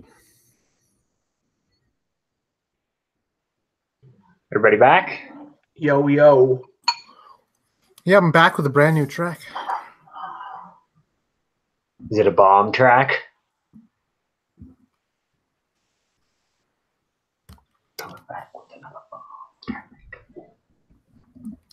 All right. Well, now that we're all back With a brand new track. with a brand new track, Another bomb track. you guys can stop. Okay. We'll go ahead and do your character intros, channel plugs, whatever you want to. We'll start with Alex, and then we'll go Chris Lance, then Connor, and then we'll end with Chris Hiram. Hey everybody, I'm Alex. I don't have a channel to plug or anything, but I hang out a lot in the Absolute Tabletop Facebook group, so find me there. Yeah, loving this game so far. Can't wait to get back to it. What up, everybody? I have a YouTube channel called the RP Ginger. I'm playing this guy right here, Mr. Lance O'Connor, deputy of Crow's Gulch, and yeah, I'm enjoying it. Check out my channel if you feel like it, and other than that, I'll pass it on. Hey everyone, I'm Connor. I'm Half a Dice on Ice. We are a YouTube channel and also a publisher in which we've published a book, a campaign setting of apocalyptic D&D for your fantasy worlds. If you want to like thrash your players and kill them and brutalize them, make worlds kind of more harsh and gritty and more survivalistic and more deadly. Check it out. It's on drive-through. Look it up. Kryfoth. Don't actually say what the rolling are though. I'm Connor. I'm playing as Wesley, the boneheaded, half-faced farmhand who just lost, I think, what little remaining IQ points he had to that fight with the skunk-bear. He's gonna follow along and tag along, being a strong and sturdy, strong-hearted person with a little between his ears. And with that said, I am Connor from Dice on Ice, and thank you very much for this game. I see we're going for the NPR thing. Get like real close to the mic and kind of whisper. I'm Chris Wilhelm from Drop Dice. I do a lot of interesting, strange things on my channel, mostly not D&D, as it turns out. And that's kind of by design. There's a lot of people that do D&D. I try to highlight some of the other systems. One of the other systems that I am highlighting more recently is Index Card RPG, and I'll be running my own Kickstarter at the start of the year for a setting called Shaoyun, which is high fantasy inspired by Korean and Chinese martial arts movies. That's kind of the best way to summarize it. So if that sounds like it's up your alley, check out Drop Dice.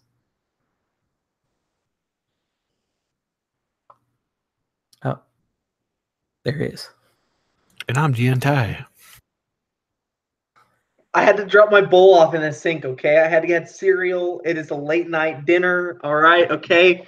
A DM cannot be everywhere at once. I'm sorry. Hey, you be quiet. Good DM. Yeah. I wasn't aware. I wasn't aware that we were turning this into like a late night podcast talk show.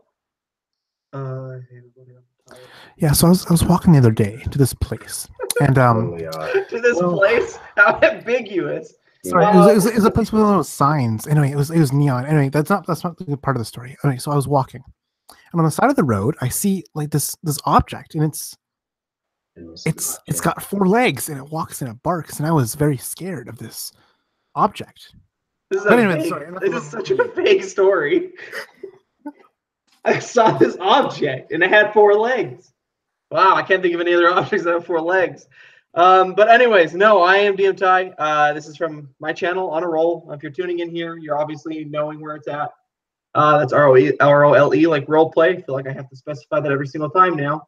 But yeah, I'm having fun with the setting. This is Providence. This is session 5 of our Providence campaign. We are winding down now. We are getting to the bottom of some things. Things are starting to fire up, and we'll see if our players can survive the end of the campaign. Go ahead and get right back into it.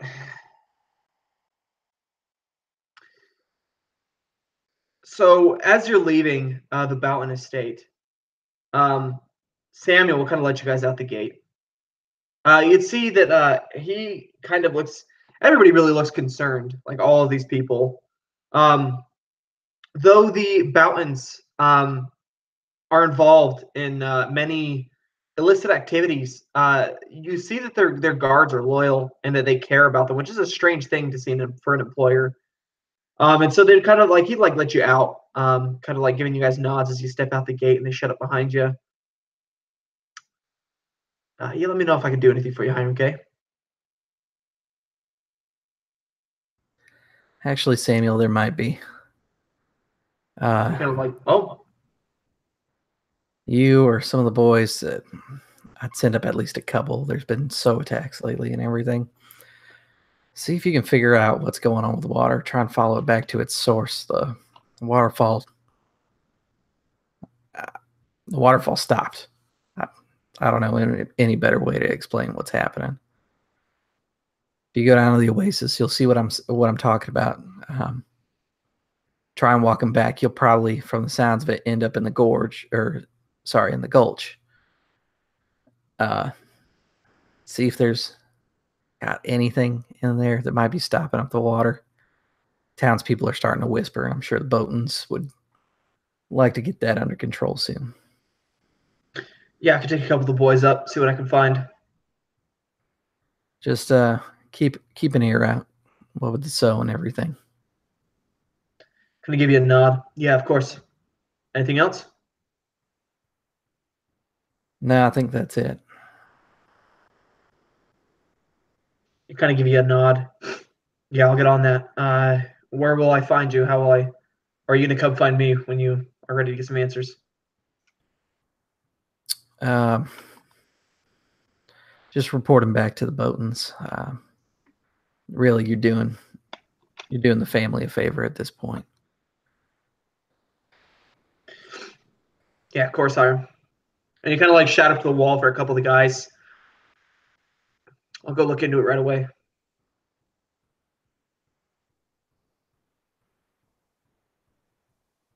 And he'd gather like a small like posse of like 5 people, and then like go down to the waterfall, and you see him kind of like looking around, and they'd start following kind of the stream that fed it up the mountain, moving along the slope, and eventually, I mean, I guess if you watched long enough or checked out of the window of the sheriff's office, just out of sight eventually. Yeah. Yeah, I'll be going to the sheriff's office, but I imagine I'll probably be about 5 minutes behind them or something like that from stopping. Okay, sounds good. So we'll switch to Matoska to give him a little bit more time to interrogate before the rest of the crew shows up. So yeah, Longspear's kind of just staring at you. So, a new leader, the Mother Owl, one that you have not seen, and she gives you whispers, tells you to reclaim your land. You can slowly nod.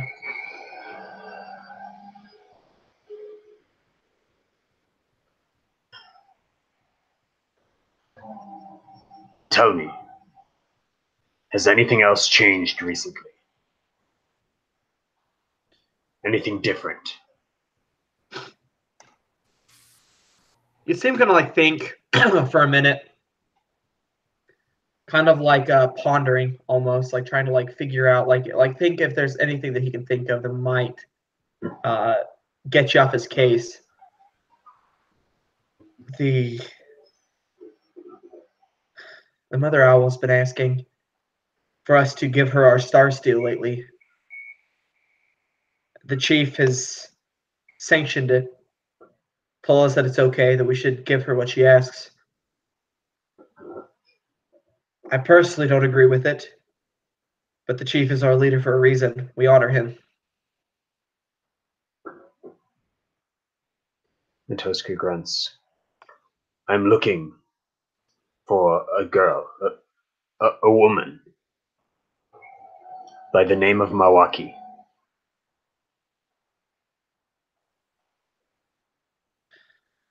He would kind of frown.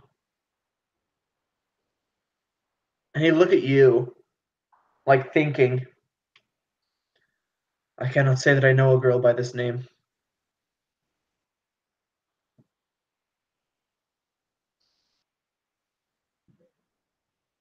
Matoski kind of grunts. Looking for star steel. Would I know anything about, like, what she might be needing star steel for?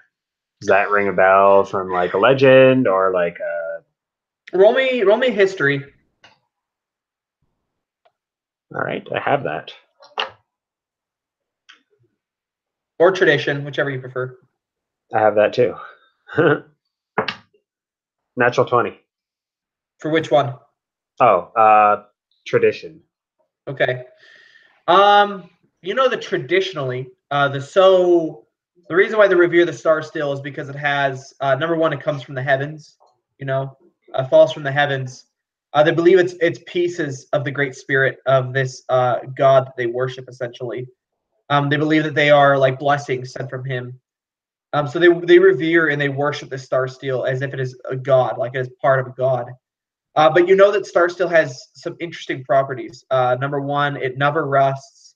Number two, it is as a Yakagi, that it is very, very useful for killing the foul creatures that come from the below. That's the dark spirit plane essentially that exists on the bottom side of this world. You know that star steel also can be corrupted. It can be changed and turned into something not meant to repel the darkness, but to become part of it. And you don't know much about these purposes it can be used for, except for that it is said the corrupted star steel to corrupt and burn away the hearts of men.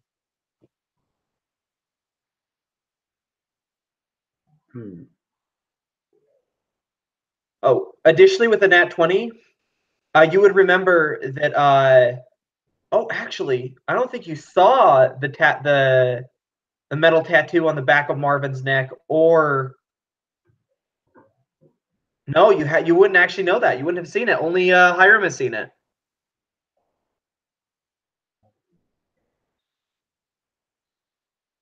And I didn't talk about it to anybody. So All right.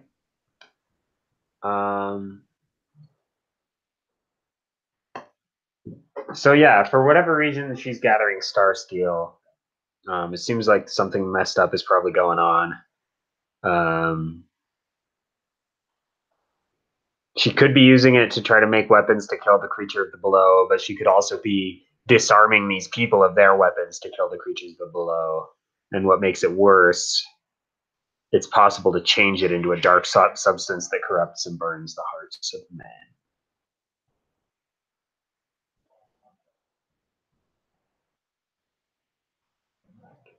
All right. I will say to Longspear,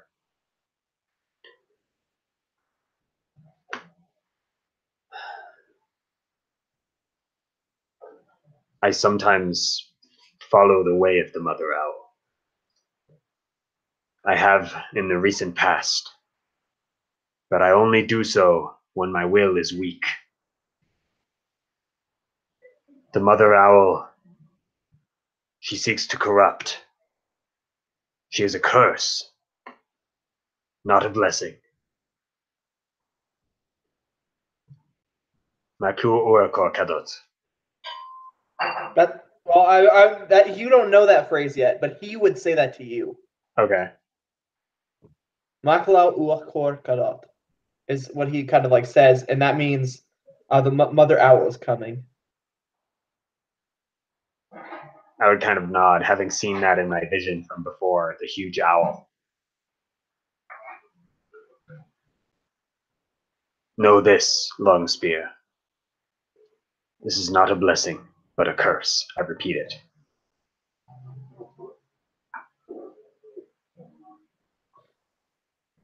She is helping us reclaim our land. We will follow her.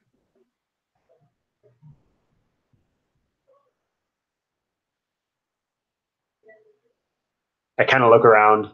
You will follow no one. Here. I'm sorry, but this will give you time to reflect. It seems you need it much. And I leave. Yeah, he would shout curses after you as you walked away, still clutching at his stomach where you punched him. And as you kind of step out of the cell, the sheriff locking it behind you, Lance and Wesley, you guys would show up.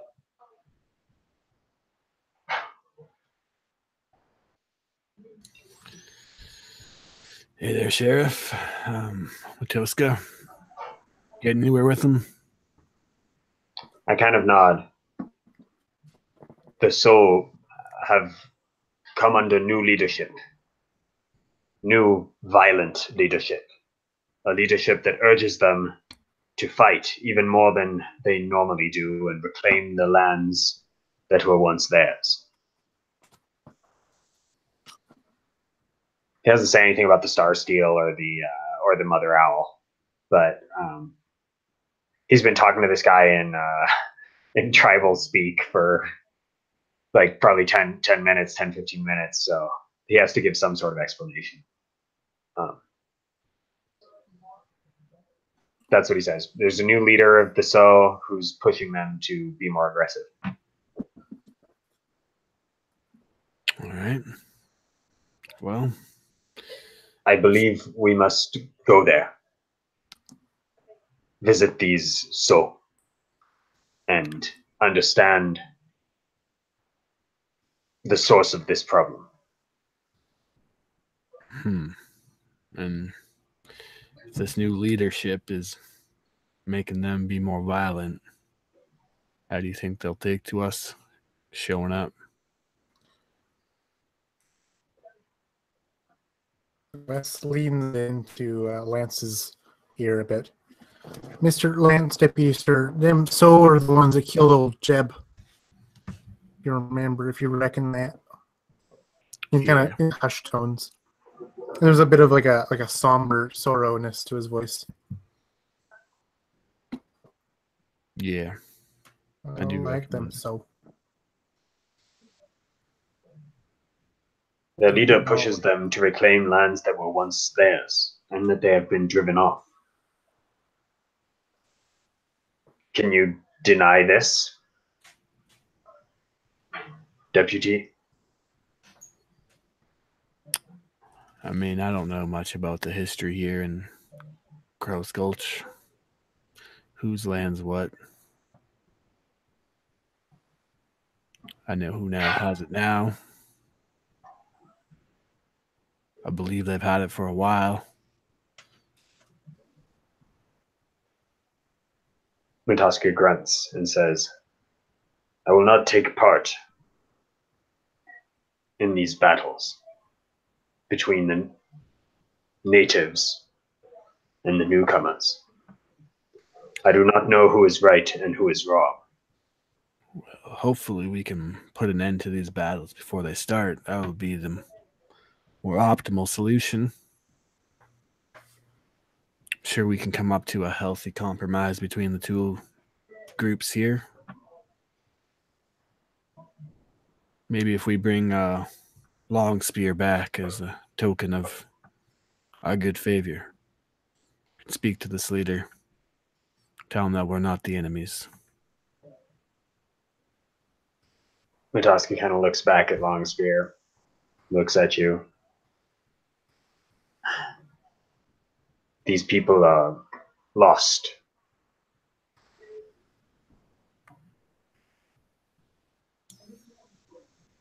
Well, that's one thing we better got in find them a common. home then if they're all lost. I'm not sure that's what he means. I myself. Oh, hello, Hiram. Yeah.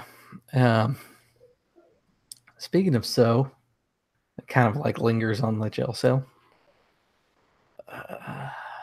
We're going to have to go talk to them. Ah, yes. I agree with Hiram. The Botans have 2 So employees. They've gone missing, and they were supposed to go speak with the chief a few days ago. No reports or anything like that. I got Samuel looking into the water. Because frankly, we got too much on our hands right now. Are we alone in the jail cell? Or in the jail besides the rather? I mean, the sheriff's there, but if you gave him like a look, he would kind of like slink back into his office. Nah, I'll just keep my mouth shut for now. We must make preparations before we leave. What preparations do you have in mind, my friend? Silver weapons. Bring plenty of water for the trek. That, as I have seen, has become scarce now.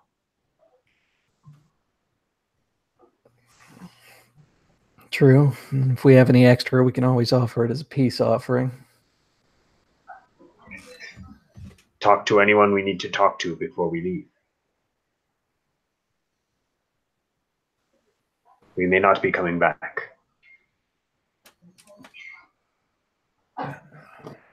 What does it mean not coming back? Yeah, what do you mean not coming back? I aim to come back. The Soul are violent and dangerous to begin with. Under this new leadership, things may turn bloody. What new leadership? I kind of jerk my head over at Longspear and say, I have learned that the attack was no coincidence. A new leader has arrived in their tribes.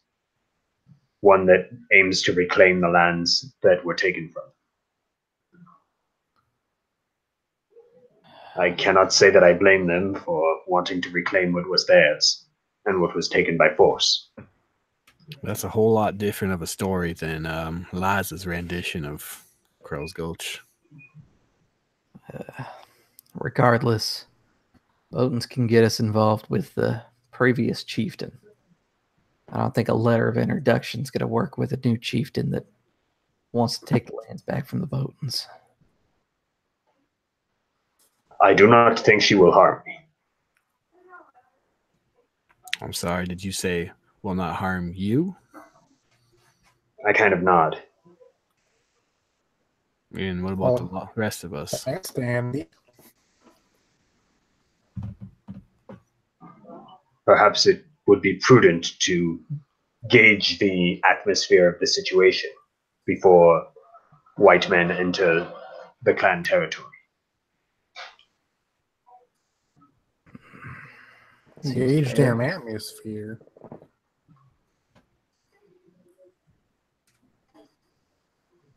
Sorry? Wes just kind of mumbled, gauge damn atmosphere. Interesting confusion. All right, we could send you in if you think you know best, but how do we know that they ain't gonna do to you what Longspear did to you as soon as you walk in? You have no backup. You'll be alone.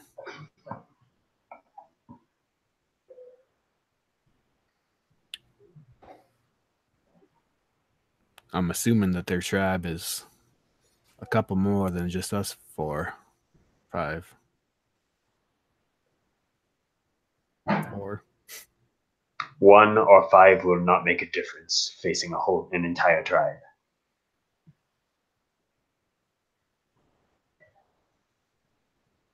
If they choose violence, well, that goes back to what I was saying earlier. Put your affairs in order here before we leave.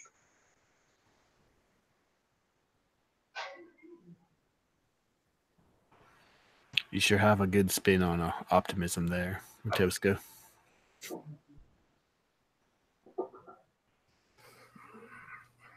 Well, I think it's the only option we really have. So, let's go see this chief. I'm not a fan of this idea, but Didn't say I was either. all right. Hey, Matoska. When we were dealing with the other two aboriginals when in the quarry, one of them while they were passing said a phrase. I don't know if I remember it quite, but it's something along the lines of Maklo, your core, Gadot. Does that mean anything to you? Matoska looks over at Longspear and he sort of nods. It means death. Death is coming.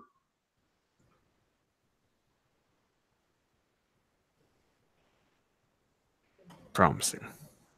Probably death for the inhabitants of Crow's Gulch.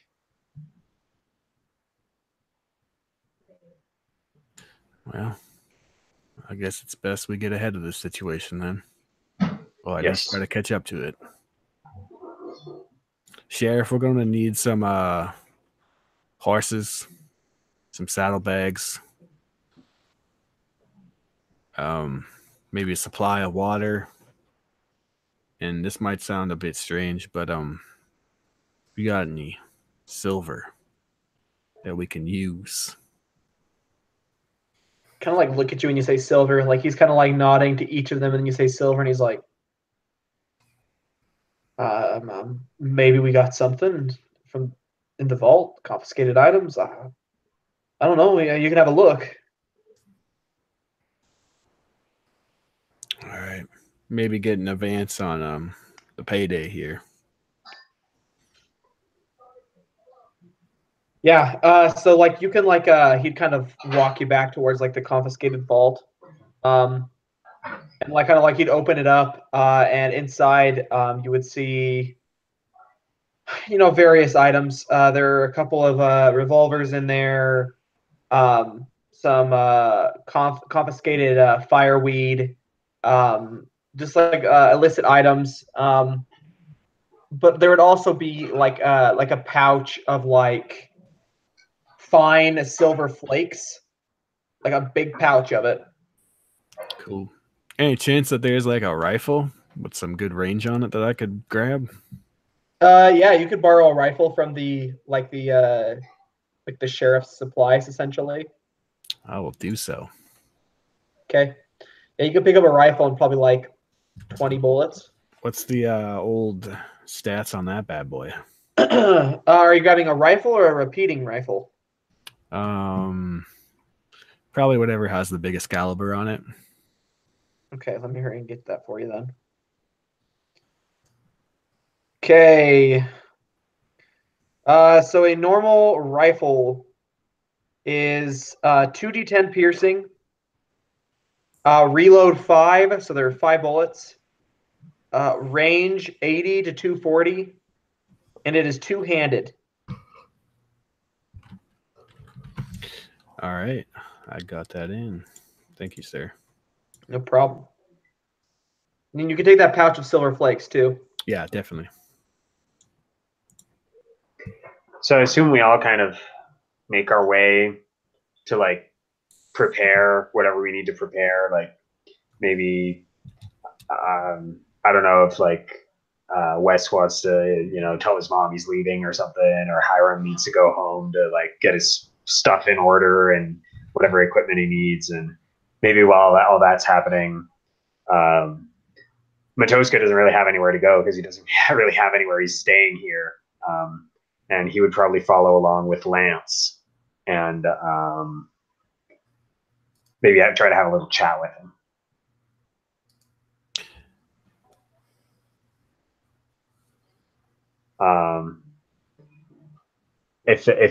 If Lance were like going home or something, I don't know if Lance sort of has anyone here, but yeah, no, he's by himself for sure.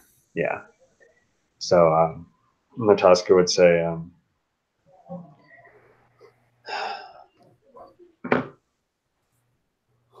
the phrase you told me has to do with the mother owl. She represents death. Death in the form of an owl. I have not told you much about myself. I feel I need to tell someone this. And you, I trust. I have a curse upon me, Lance O'Connor. I am touched by the Mother Owl. She grants me power, but at a price.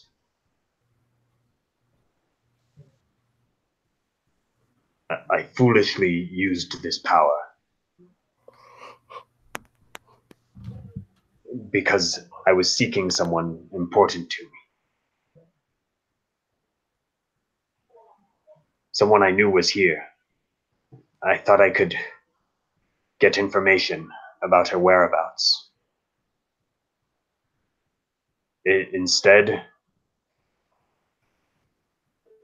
I was left with a handful of papers I cannot read, and the blood of Mr. Boughton on my hands.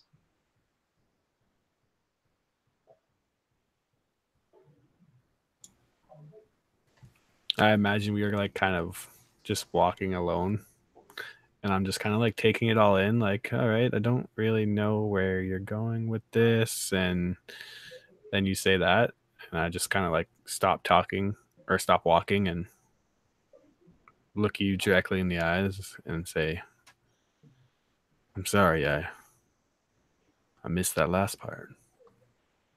What did you say about the bones? And it was Randall, right? The name? Yeah, Randall Boughton.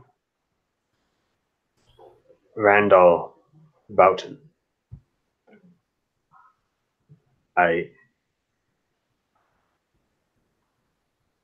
killed him. I meant only to use the power of the owl to seek the knowledge I needed. But her wisdom came at a price paid in blood.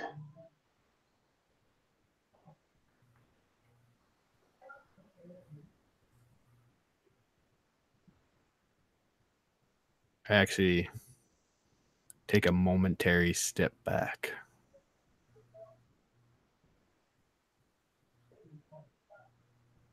I'm not sure if I'm following this, but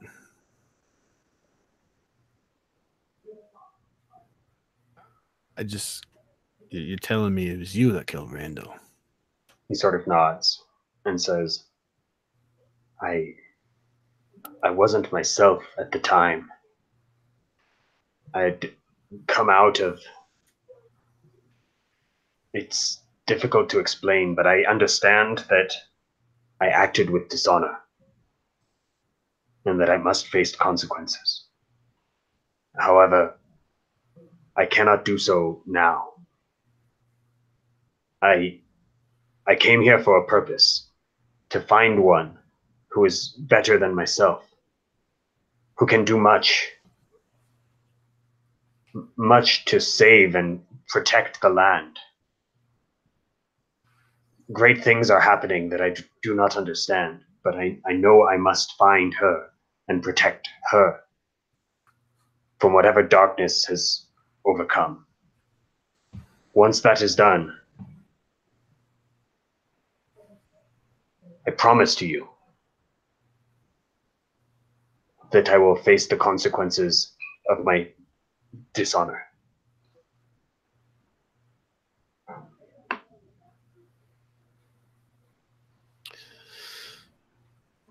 Sigh for a second. Matoska, I'm not really sure what I've got myself wrapped up in.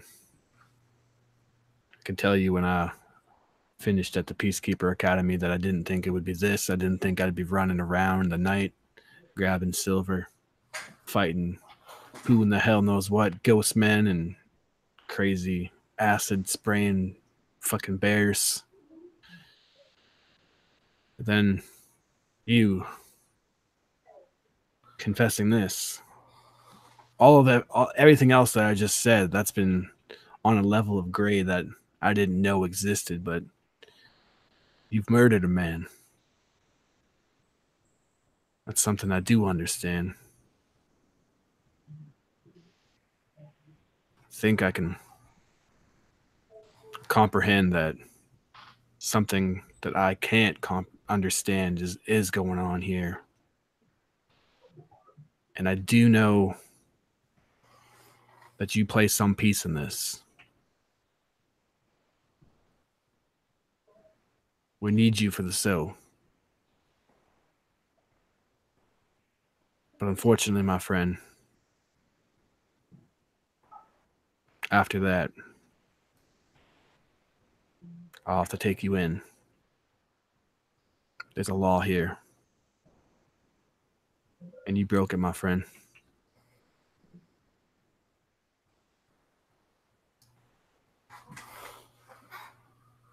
He looks you straight in the eye and extends out his hand.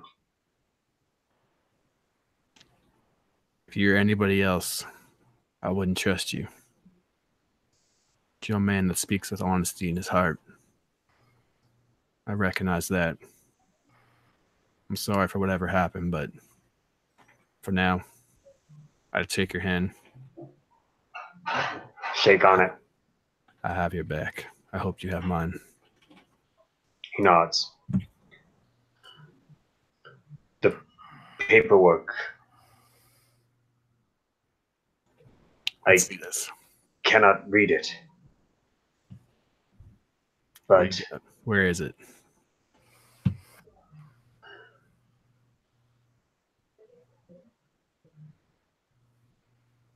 Meet me at the burnt down barn in 20 minutes.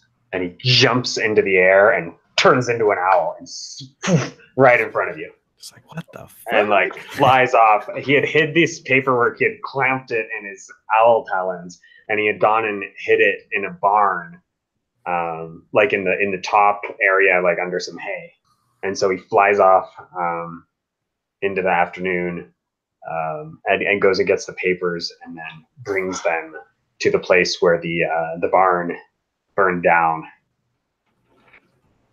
I assume that's sort of on the way towards where the southern camp is. Yeah, it would be on the way.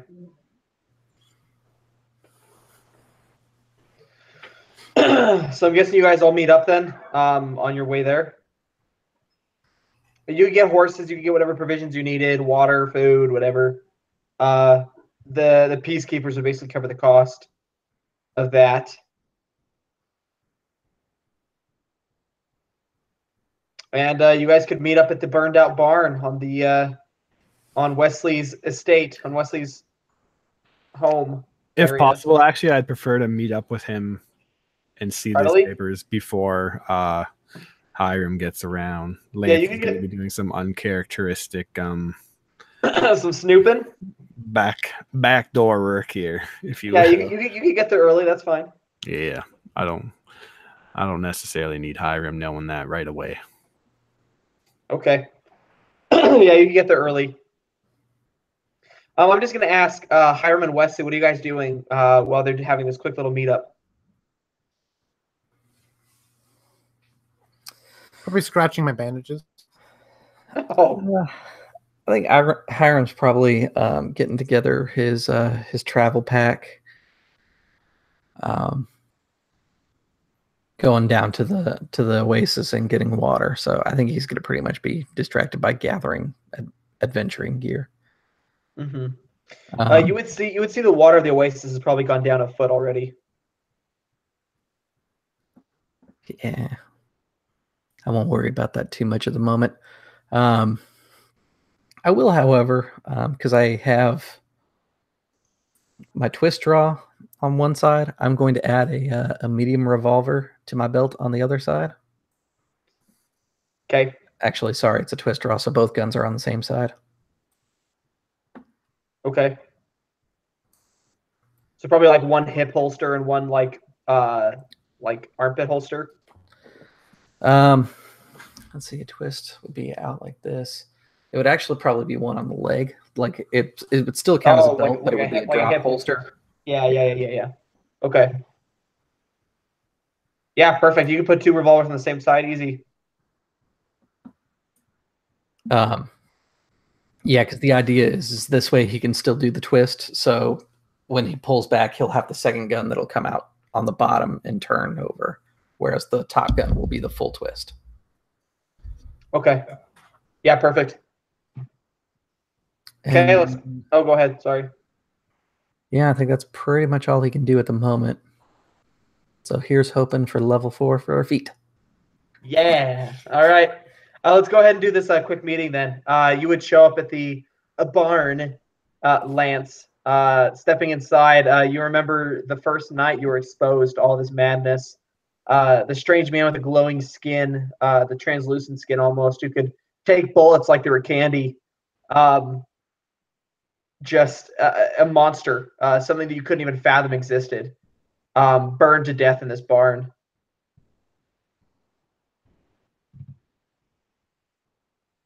There's kind of like a framework up now because a bunch of the people got together to put out the fire and then to put up a framework for a new one.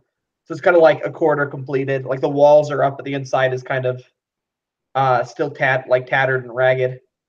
I imagine there's like a bird on the rafters, and I've just kind of walked in before I see Matoska, just like standing around, and then I see the bird, and I'm like, Matoska? And it's just like a pigeon. It's like. And he goes, I'm right here. Oh, yeah. Of course you are. And you see a few dead, probably like maybe field mice or some animals sort of scattered around his feet.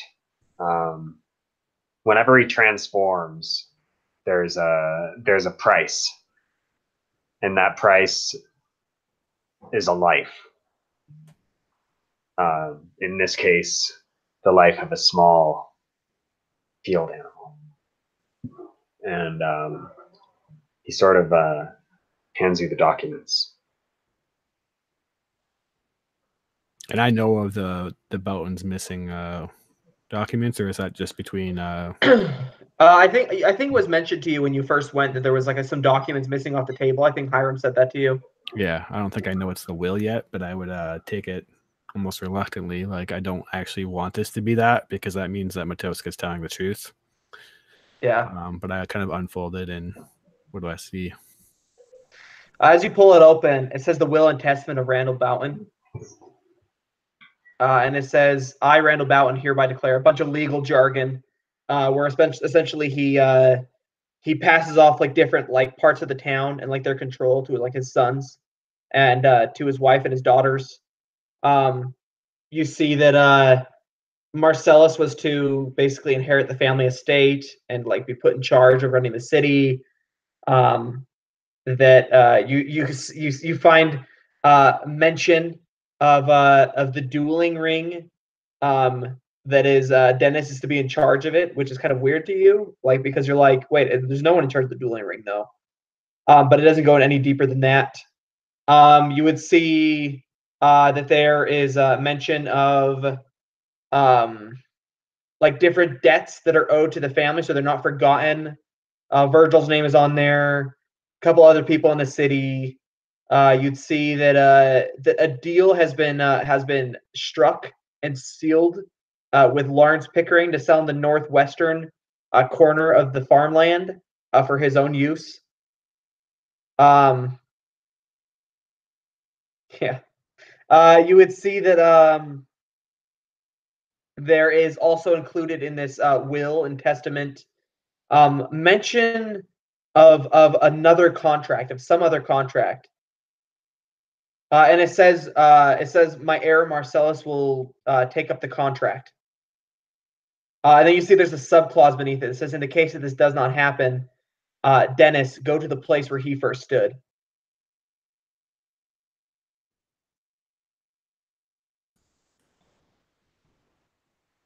Whoa.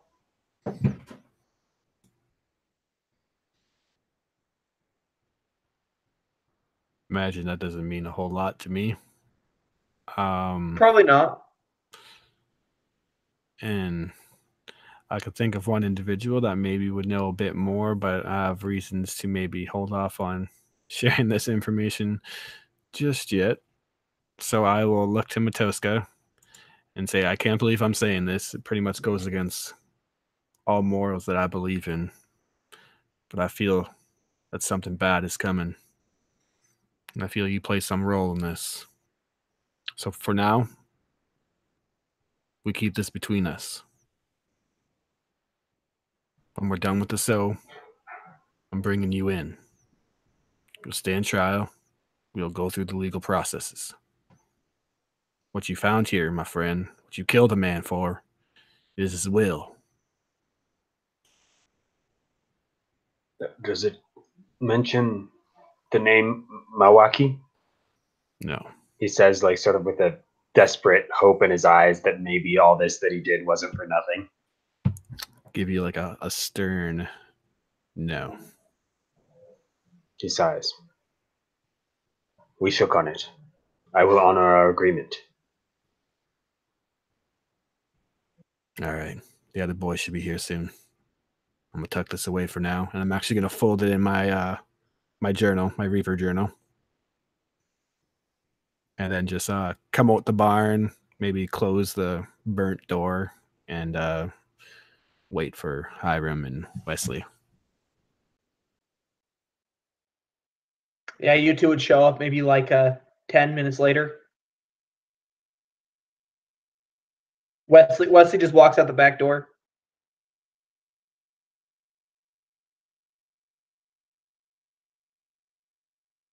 Well, boys, you ready to go get killed by a bunch of so? Not really, Mr. Sheriff, sir. I don't like them, so when I'm liking not what they're all about, Mr. Sheriff, sir. I'm not looking forward to not one bit, sir. I can understand that, boy, but can I trust you as my apprentice to keep a level head and maybe not go trigger happy? You don't strike me as the type to do that, right? I'll make sure to not be one of them happy trigger pinprints, sir. All right, you keep that gun holstered until you see So me you do say, otherwise. sir. Yep. Okay, you guys can head out then. Get on your horses and just make your way towards where So country or So like area their territory begins. It would be probably like a good 8-hour, 9-hour, 10-hour ride to even arrive at this location. Feels like a what place? Side decent. Oh yeah. But yeah, you guys would ride just hard. Are you guys going hard? Are you guys going casually? Like what's the pace? I mean, I don't feel like there's any reason to ride the horses hard, but we're not going to be slowly going. Yeah, we might need the horses, so probably a casual ride. Yeah. A slow trot. Okay. So as a casual ride, it's going to take you a little bit longer than to get there. So you'll probably get there with breaks, maybe like 12 hours to reach the edge of their boundary of their area, kind of heading up into the mountains until you see some recognizable landmarks that clearly distinguishes their area.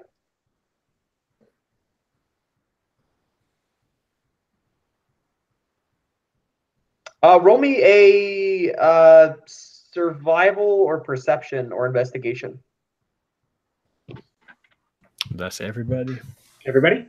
Yeah, everybody. I'll go with investigation. I got a 24. Ooh, nice. Well, all those are really bad numbers for me. So, oh wow, 17. Thank you, Anthony. Oh, nice.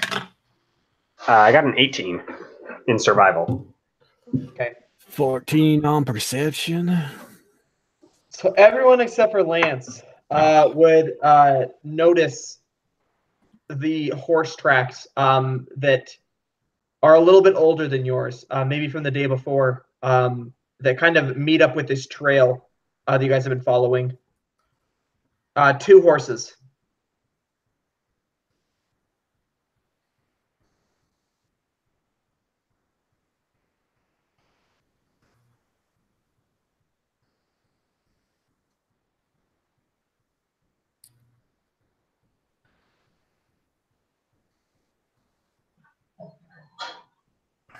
Matoska does the thing where he kind of slips off his horse.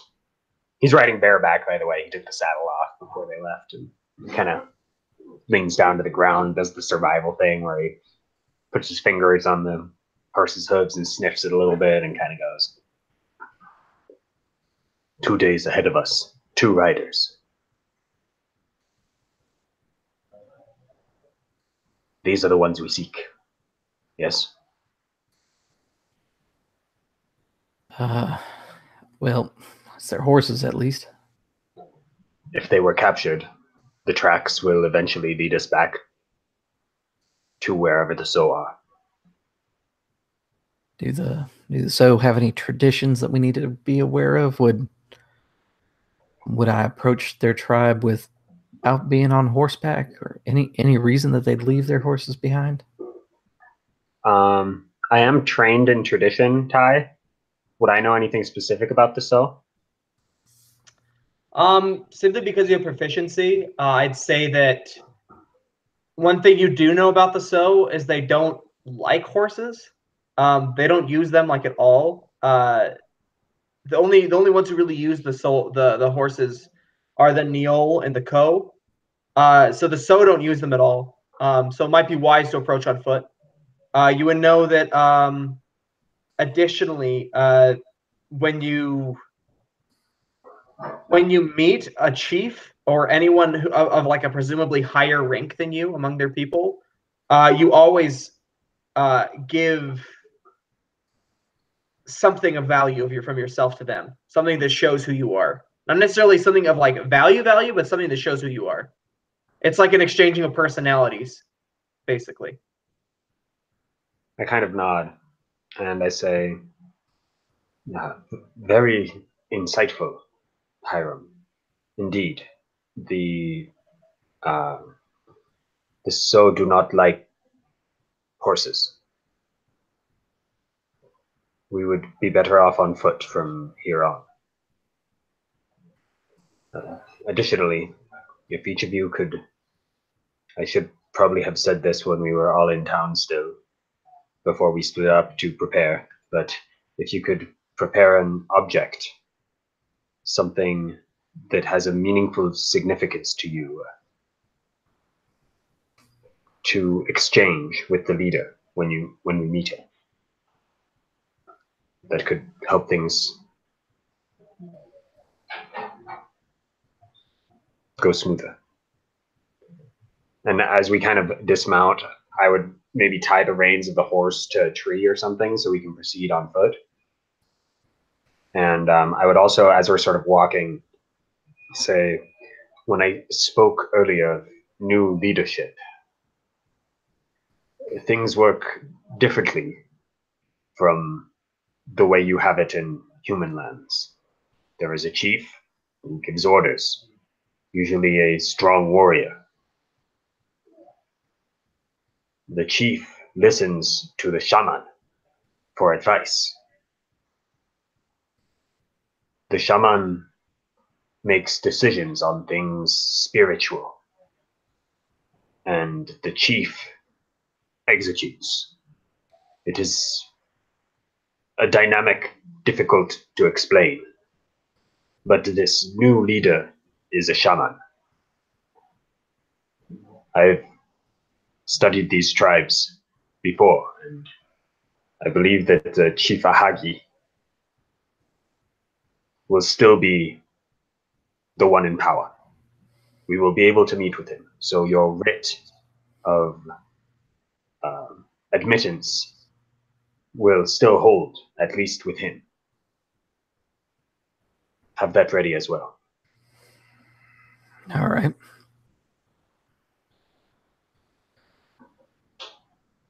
And we go on. I think we would just track the horses, because at least Matoska's thinking is, or Matoska is, if they got jumped or whatever, I mean, they would be trying to go to the village, but even if there was a scuffle or something that happened, we'll still be able to follow tracks from there that should lead us directly to the So. You had a 24 on your perception check, right? Or on your investigation? Yeah.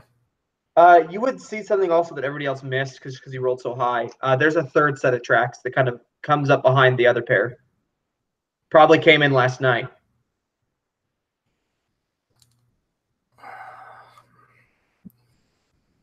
Hey, Matoska, there's a third set of tracks there. And I'll kind of like run my hand over where those tracks are. I look down on them. Do they look like horse tracks or someone on foot? They are. It's a pair actually, horse tracks and somebody leading the horse in front of it, so they kind of mingle.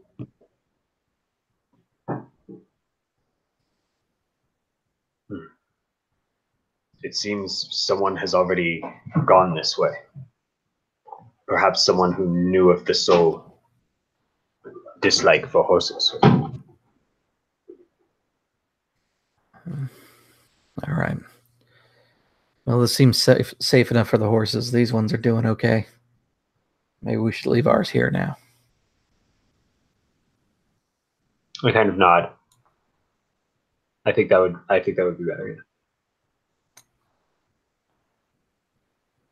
No reason to disagree. Okay, so you're gonna tie up the horses here.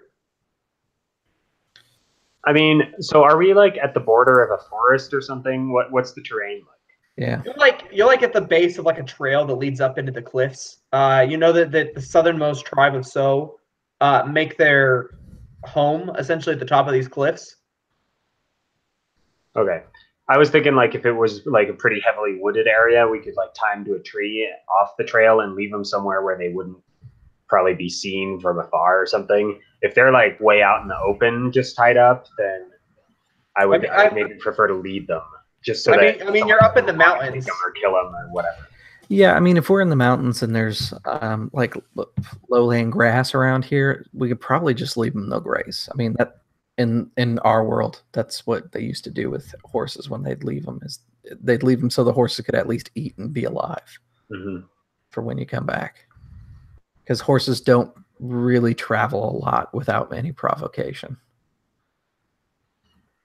Sounds good to me. And then if anything, like if there's So around or whatever, they can just run away a little bit. We'll find them again by tracking them if they move too far. So you're gonna leave them to graze? Sure. Okay. Okay, so you just leave them out grazing. You would see that they just kind of contentedly just stay in one place. There's a little stream that kind of comes down here that they can drink from, and you make your way up the trail. It's grueling, like it's definitely a workout. And as you kind of make your way up these switchbacks, getting higher and higher off the this canyon floor, you just get more and more tired until eventually you reach the top of these cliffs, and you're able to overlook just the valley, this huge valley. You see way off in the distance. Kind of smoke rising from like chimneys and stuff in Crow's Gulch. You see the manor kind of sitting up on top of the hill. It's a speck in the distance, but it's still huge. Yeah, you can overlook like pretty much everything that stretches out onto the plains.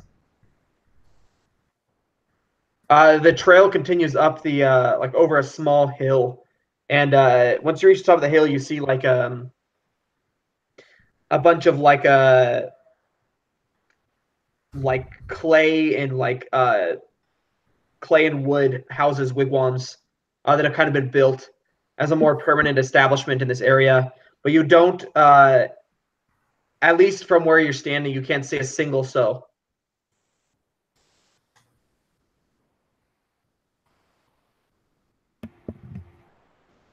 How about the tracks? Can we still follow those? Are they still on horseback? Yeah, the tracks still go down into the village.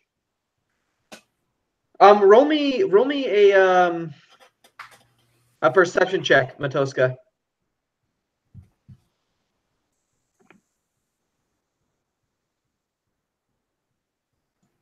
$16. 16. Because you're so like honed in on like the ancestors and like being connected to the spirits. 1 second. You would notice this as you kind of approach, being probably the only one who does notice. But there's kind of like a heaviness to the air. a strange kind of like a miasma that kind of hangs there that only you really notice and feel. Like you said, being connected to the spirits as you are. And as you step into the city, into this village, you would see why. Strewn all about are the bodies of men, women, children, just everybody, just everywhere. Cut down, shot, just dead. And as you kind of look over this, you realize that this presence you're feeling are chi, which are essentially the leftover spirits of the dead. That can, if they get into your body, they can give you like a sickness. So you don't want to touch them if you can avoid it.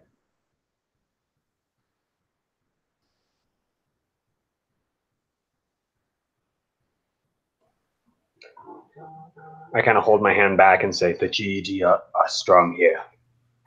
Do not touch the bodies. Not sure any of us were really planning on that. But, all right. I look straight at you and just dead serious. I go, white men do strange things. You know that silver would keep them away. If they start getting too close, you could probably like throw like either silver or like something else that was supposed to keep them away at them. Mm-hmm. Like a bag of silver flakes that you might have. Silver flakes. Very expensive glitter. Part of a complete breakfast. Yeah, I would take my axe that I think was silvered a few sessions ago, and I would take that out and sort of ward them off with like some sort of kata type maneuver as I made my way through to investigate. Okay. You would see, kind of as you walk through the city, that they're all running in the same direction, and they were all cut down from behind, or shot from behind. Is it bullet wounds? Well, bullet wounds, spear wounds, arrow wounds, just the works.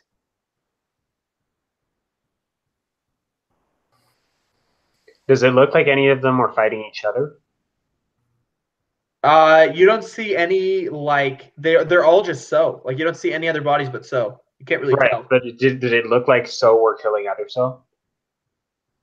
I mean, you can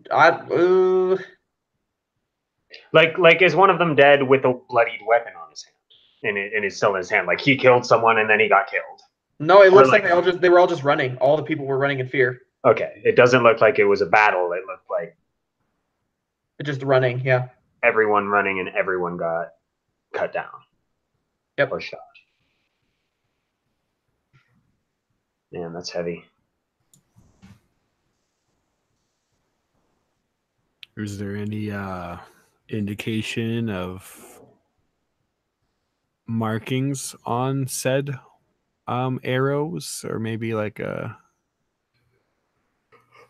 could it be a rival tribe that would have like markings on their arrow tips or whatever?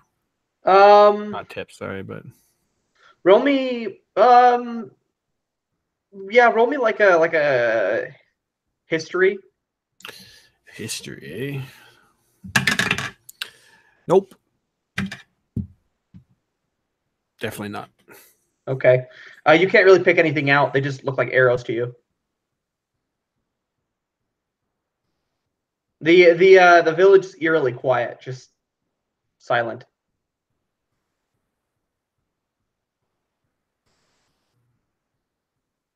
What the hell happened here?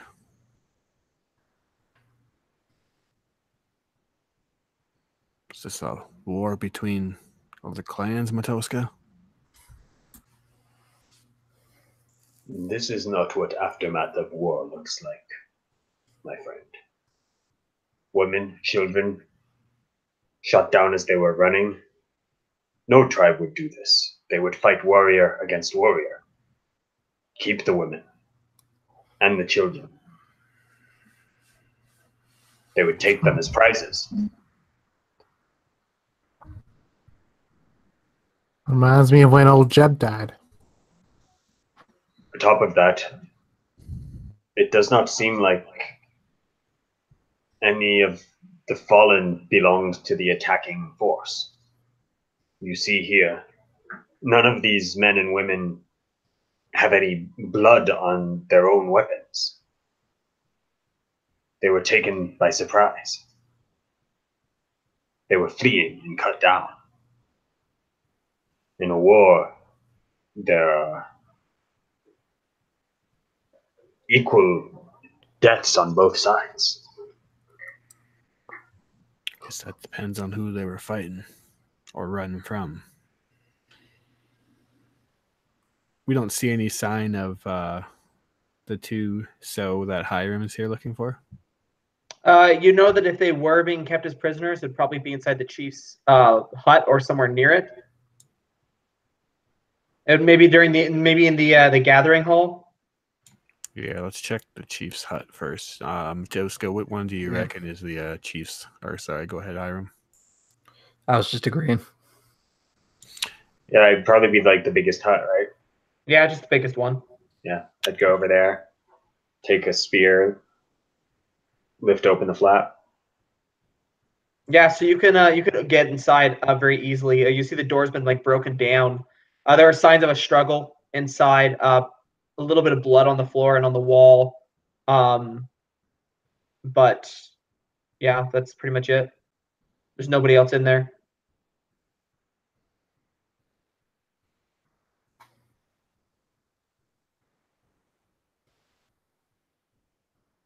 I guess just go hut to hut and see if there's any survivors or indication of. Yeah, I feel like we'd spend a little while sort of investigating. I mean, a few things Matoska would be looking for would be any tracks of the attacking army, because usually a group that big that could do this to a whole population while they ran would probably like leave traces like where they came from and where they went afterwards. So that's one thing. He'd also be looking in to see if he recognizes anyone among the dead. He'd be careful not to touch them, but he might like flip them over with like a spear or a tool or something to see their faces. Mm-hmm. If there's anything that he knew how to do from his training in the spirits and the tradition and whatnot, I know that Chidi, maybe like if there was some ritual he could do to put spirits as peace, or something that he was supposed to do with the bodies based on his people, like I don't know, close their eyes and lay coins on them, or you know Like if there's some way to make a spirit equivalent pass of on. that. Yeah. He would Roll me. try to do that. Everybody, roll me either perception, investigation, survival, or religion. Whichever one you want, and then tell me what you rolled. I got a 9 in perception. Okay. I got 23 on perception. 25 on investigation. Okay. I got a 13 on religion. Okay. So Lance and Hiram, as they're kind of like going through these houses and trying to like find some sign of what you're looking for. With investigation, you would discover that number one, that there's no star steel left. All the star steel's gone. That's not on any bodies, so no one has their totems. You would see that all of the necklace and jewelry has been taken. Like everything's gone. Even so far as to like the ritualistic like items and tools that they would use. Everything's gone.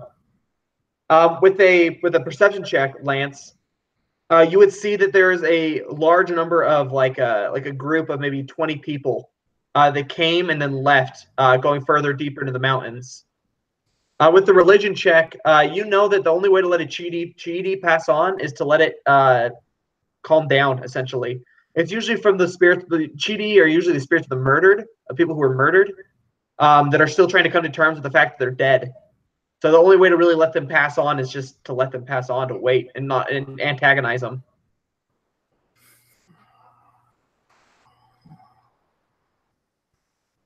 Hey, Matoska. So I don't I don't really know a lot about their traditions, but they usually keep some amount of star steel on them, little tokens and things like that. None of that is here. None of the little tokens, tools. Hell, even the dinnerware is gone. Something dark brews. I mean, This substance, it can corrupt and burn away the hearts of men. This is known.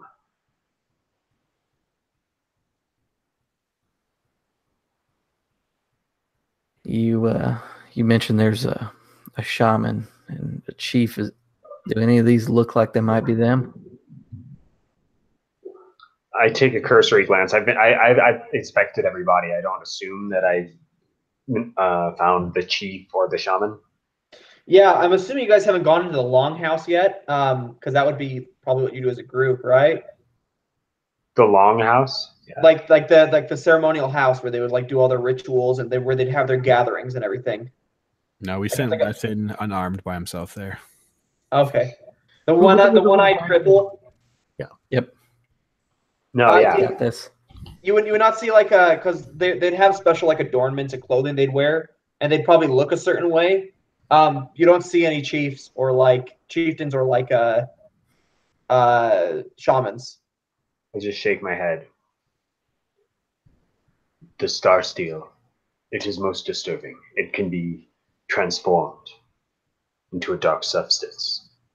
It corrupts and burns away the hearts of men. He repeats that. Well, we got one last building to check. Maybe it's all there.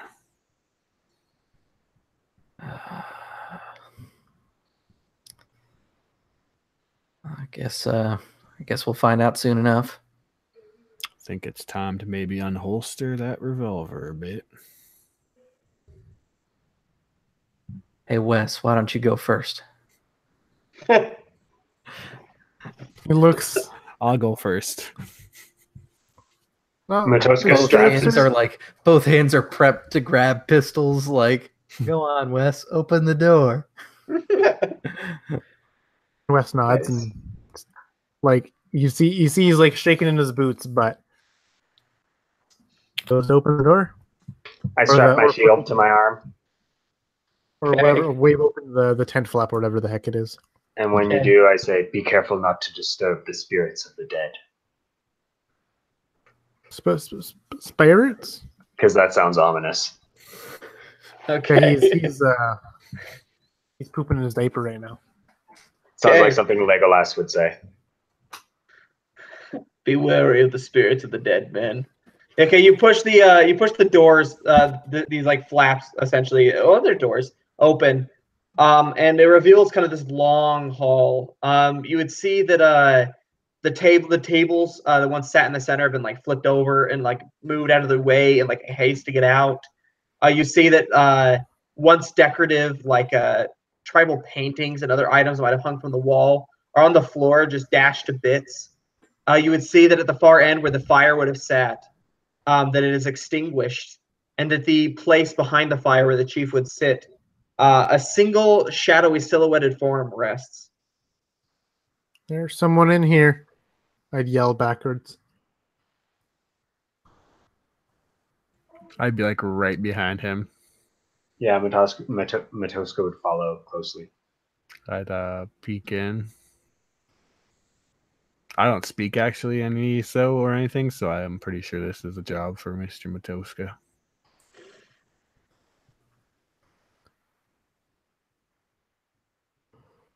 I make my way towards the figure, and I call out, "You, survivor. Please tell us what happened here." The figure is sitting kind of like cross-legged on the ground. You see that his head or their head is bowed, their hands kind of resting at their sides, kind of palms extended towards the sky. You see that in the light that kind of streams into the building behind you, filtering out the darkness and the musk. Something glints on the center on this dude's chest, right over his heart. You see that it's kind of like a metallic circle with a star inside of it. And that all around it are these metallic symbols that kind of been inscribed into his chest. You've seen this before, Hiram.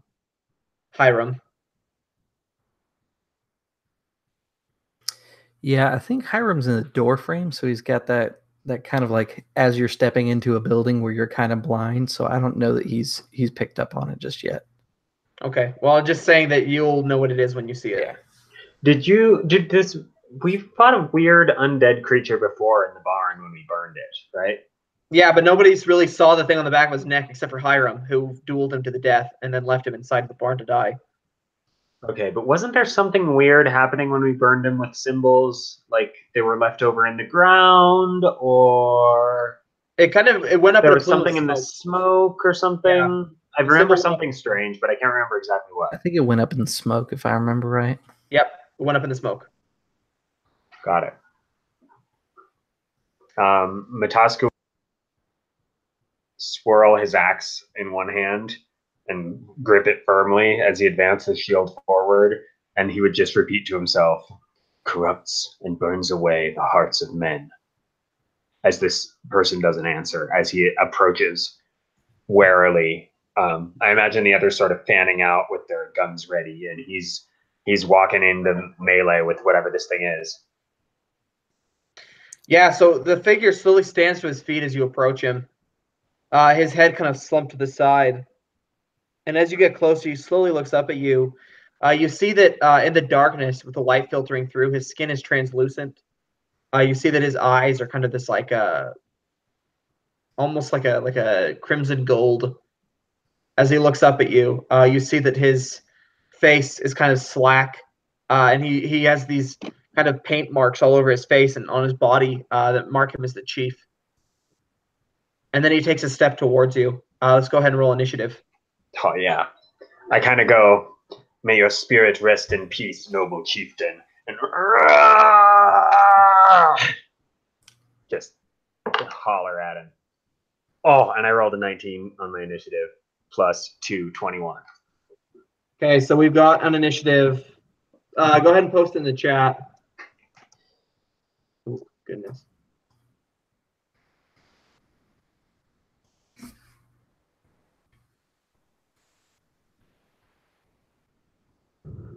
Uska. 13. Hiram. 11. What is Lance?